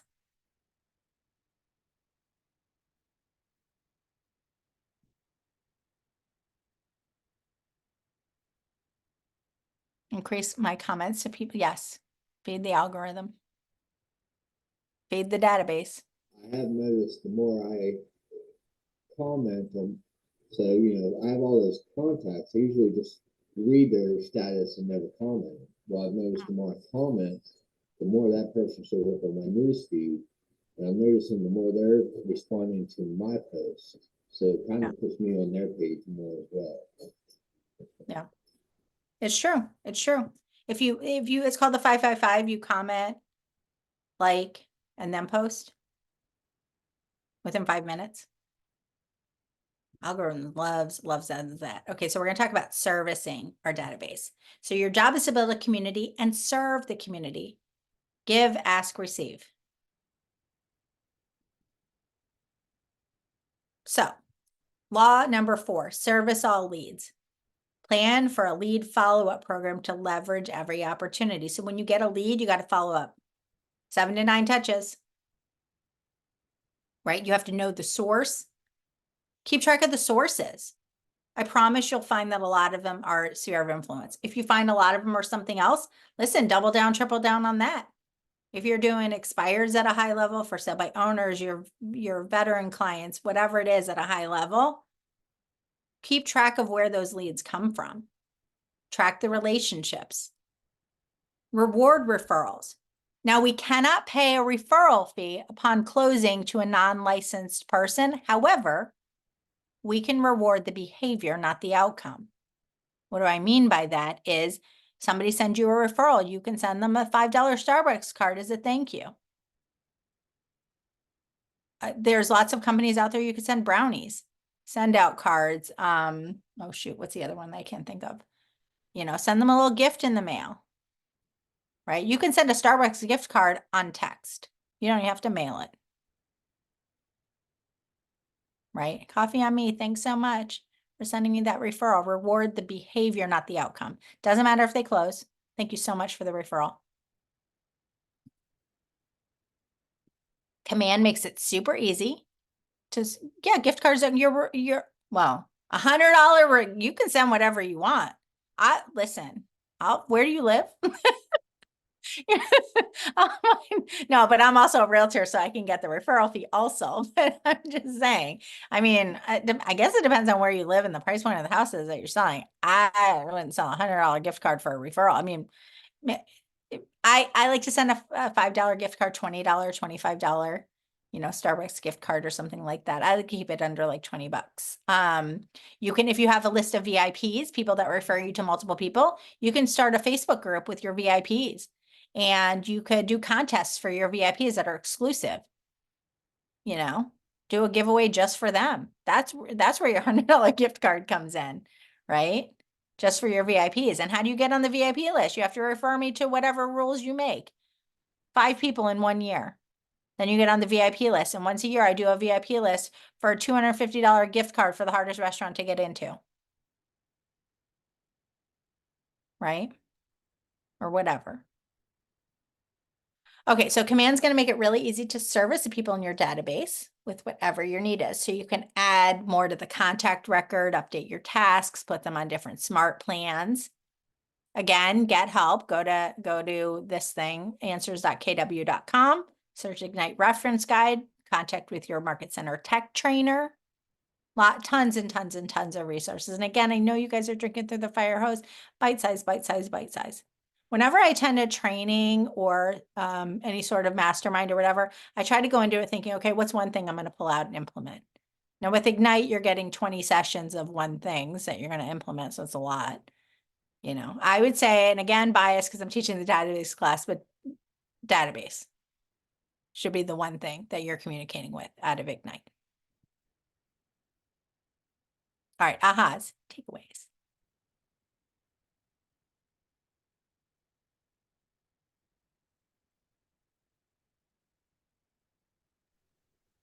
Touch your database. Talk to humans. Talk to humans. Talk to your database. Connect with your database. Yep. Okay, so the 4 laws. Build a database, feed it every day, communicate systematically, and service all leads. So now you have all the tools and systems to create your business database. Do we understand the value of our database? You can continue to build and feed your database, right? An important step now that you have it is to implement. So go to answers.kw.com, get all the search for Ignite reference, go to this thing, get all the different things. Where's the database? It's section 6. Oh, it's not in here. Why is it not in here? Well, I guess because this is all just command stuff. Oh, lead follow-up, capture leads, database help, lead gen, all the things. It's telling you all the things, right?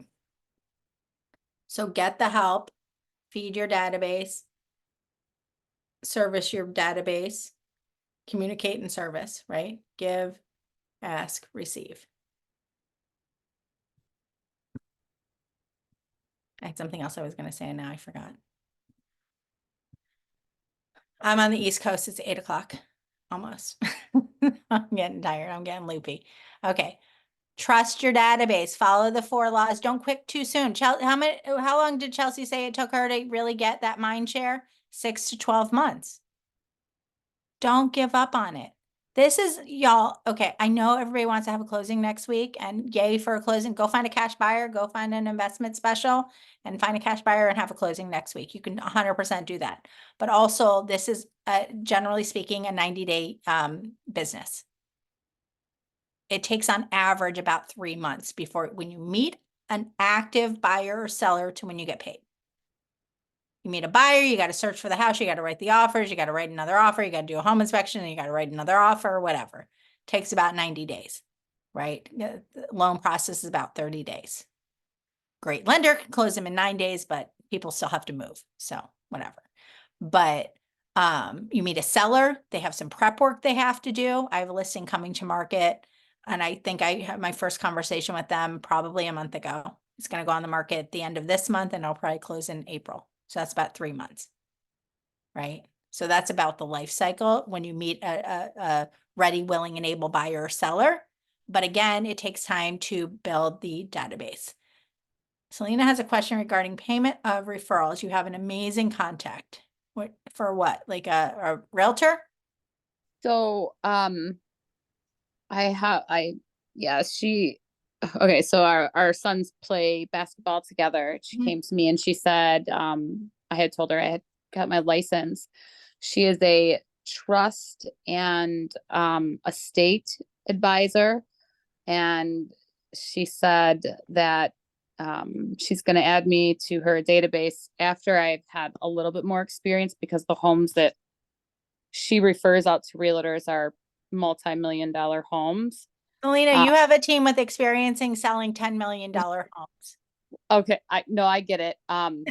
I mean, and she's a friend of mine. I mean, but yeah, when she came to tell me that, I knew she worked at a bank. I actually thought she wrote mortgages, but anyway, she's phenomenal. But my question is this, obviously, because the commission will be so much higher, and she said she absolutely will be reaching out to me.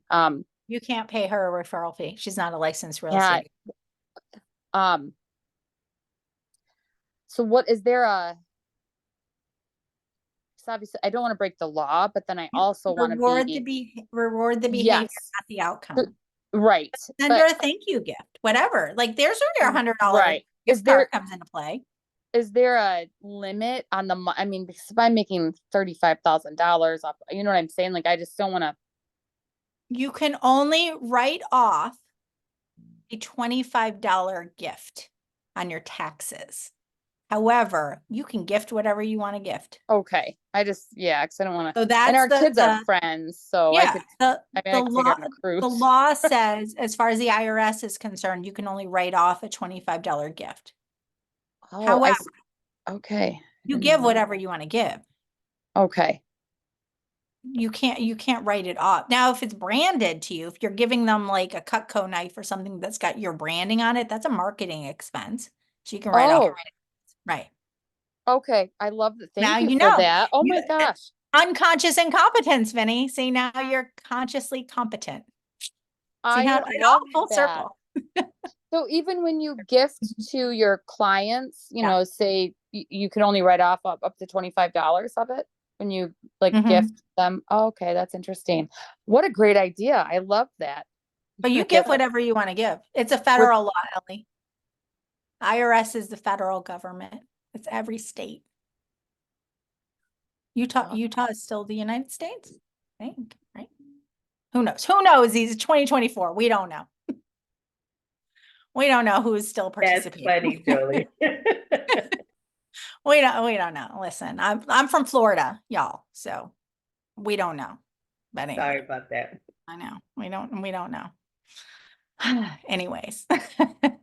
But yeah, so no, the IRS is federal law. So RESPA, all these things that I'm talking about, I'm trying to be like more broad and global. Like I'm talking like federal, like, you know, NAR or whatever, national. But check with your own state guidelines, but the $25, that's the IRS. Whatever your state, now, if you live in a state with state income taxes, I moved from Florida to Michigan, so that's stupid. We went from none to now, we have them. But whatever, insurance is it's a whole thing. But anyways, check with your state income tax laws, obviously, what you can write off there. But federally, you can write off $25. But you can give whatever you want to give. It's your money to give. Okay. Ahas. Takeaways.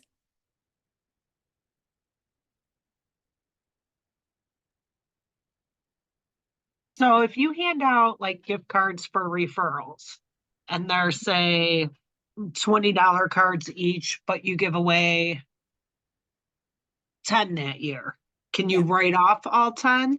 Now here, you want to check with your CPA or tax preparer. I feel like the way I've heard it was it's a closing gift. So I really don't think you can write, I don't know. Check with your accountant. All right, thank you. Or your tax preparer. Not an attorney or broker or CPA or financial planner. Real estate is a great investment though. Okay. So how has your thinking changed?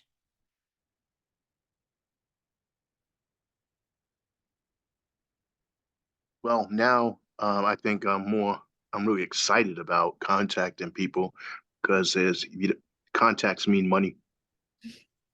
Tradetta Bank, y'all. Talk to humans. Talk to humans. I love that. Thank you, Jeffrey. Who have we not heard from? Who's hiding in the wings? There's how many? 38 people in this room. I think we've heard from 4. 5 now. Thank you, Jeffrey. Who has not spoken up? Should I just scroll? I'm just going to scroll. Let's see. My aha is I need to be more connected to title brokers and building those connections as allies. Allied partners. That's what they're called. Allied partners. Oh my God. That's what your business connections are called. Allied partners. That's great. I would have thought about that at 2 o'clock in the morning. What do you feel differently about? Well, okay. I think Jeffrey said, how will your behaviors be different going forward? You're going to call your database because because there's money there to be made. Y'all, why do we get into real estate? Don't tell me it's because you want to help people and we all want to help people be homeowners. Yes, it's a noble cause. I love it, love it, love it, love it, love it. Love my first-time home buyers, especially. It's amazing. Love my downsizers. It's amazing. We're solving problems. We're advocates for our clients. But at the end of the day, it's a job and we're in it to get paid. Because you can't help people. You can't give unless you have money to give.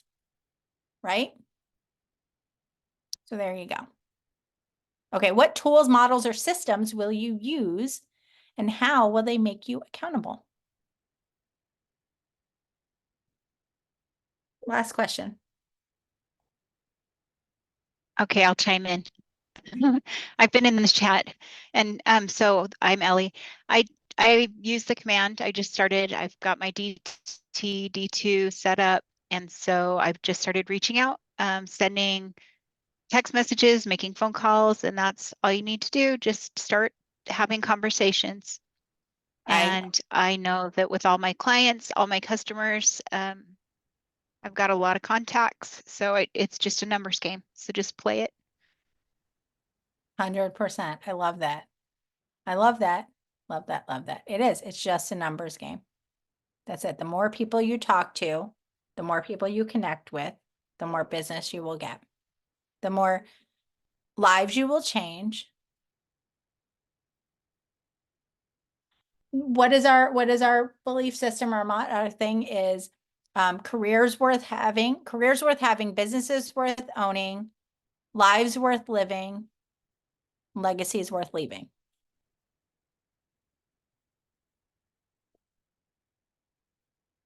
There you go. Okay. Last page. This is the one that's just special to me that I'm adding it because, here, wait, let me copy and paste this code. Okay. KWU eval. I am not on the list. So you have to go to, we are doing Ignite session 6. It is a virtual session. It's Ignite session 6.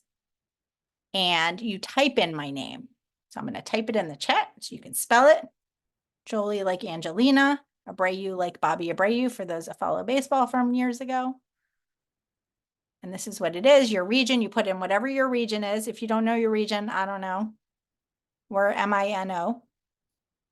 It's a virtual. You're going to do Ignite 6, grow your database. You're going to type in my name.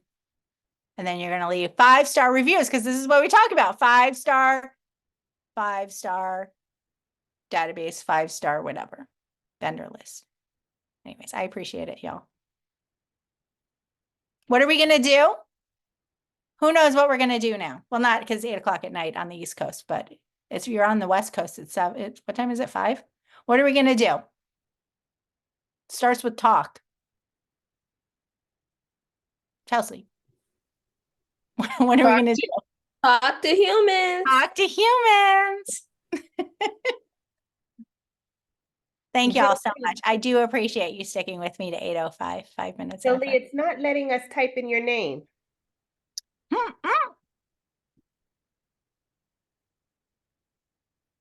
You're going to go down to the bottom. Instructor. Okay, Oh, sorry. I should have said that. Instructor not in. And then we're going to type in. Okay, I see it now. Yes. Okay. All right. I appreciate y'all for sticking with me. And I appreciate for those of you that had your cameras on all the way through. I had my camera on, I'm on the East Coast. A lot of people don't know that Michigan is East Coast time, but we are. So I appreciate all of y'all. If you, oh, you know what? Let me put my contact information in here. If you have any questions about, if you have any questions, oh, I sent it, that as a direct message, sorry. Let me send that to everybody. If you have any questions about anything that I shared, I am an open book. If you want a resource that oh, that was the wrong thing. Oh my God, you guys, technology is my friend. Why can't I copy this? Why is it not letting me copy We'll this? blame Apple, Jody. What? We'll blame Apple. It is. Okay, there we go. Okay, but if you have any questions about any resource that I shared, reach out, email, text. Have a great evening, y'all. Go talk to humans. I wish you all the success in this business. And there you go. Have a great night. Thank you so much. Welcome. Thank you. You too, dear. Bye.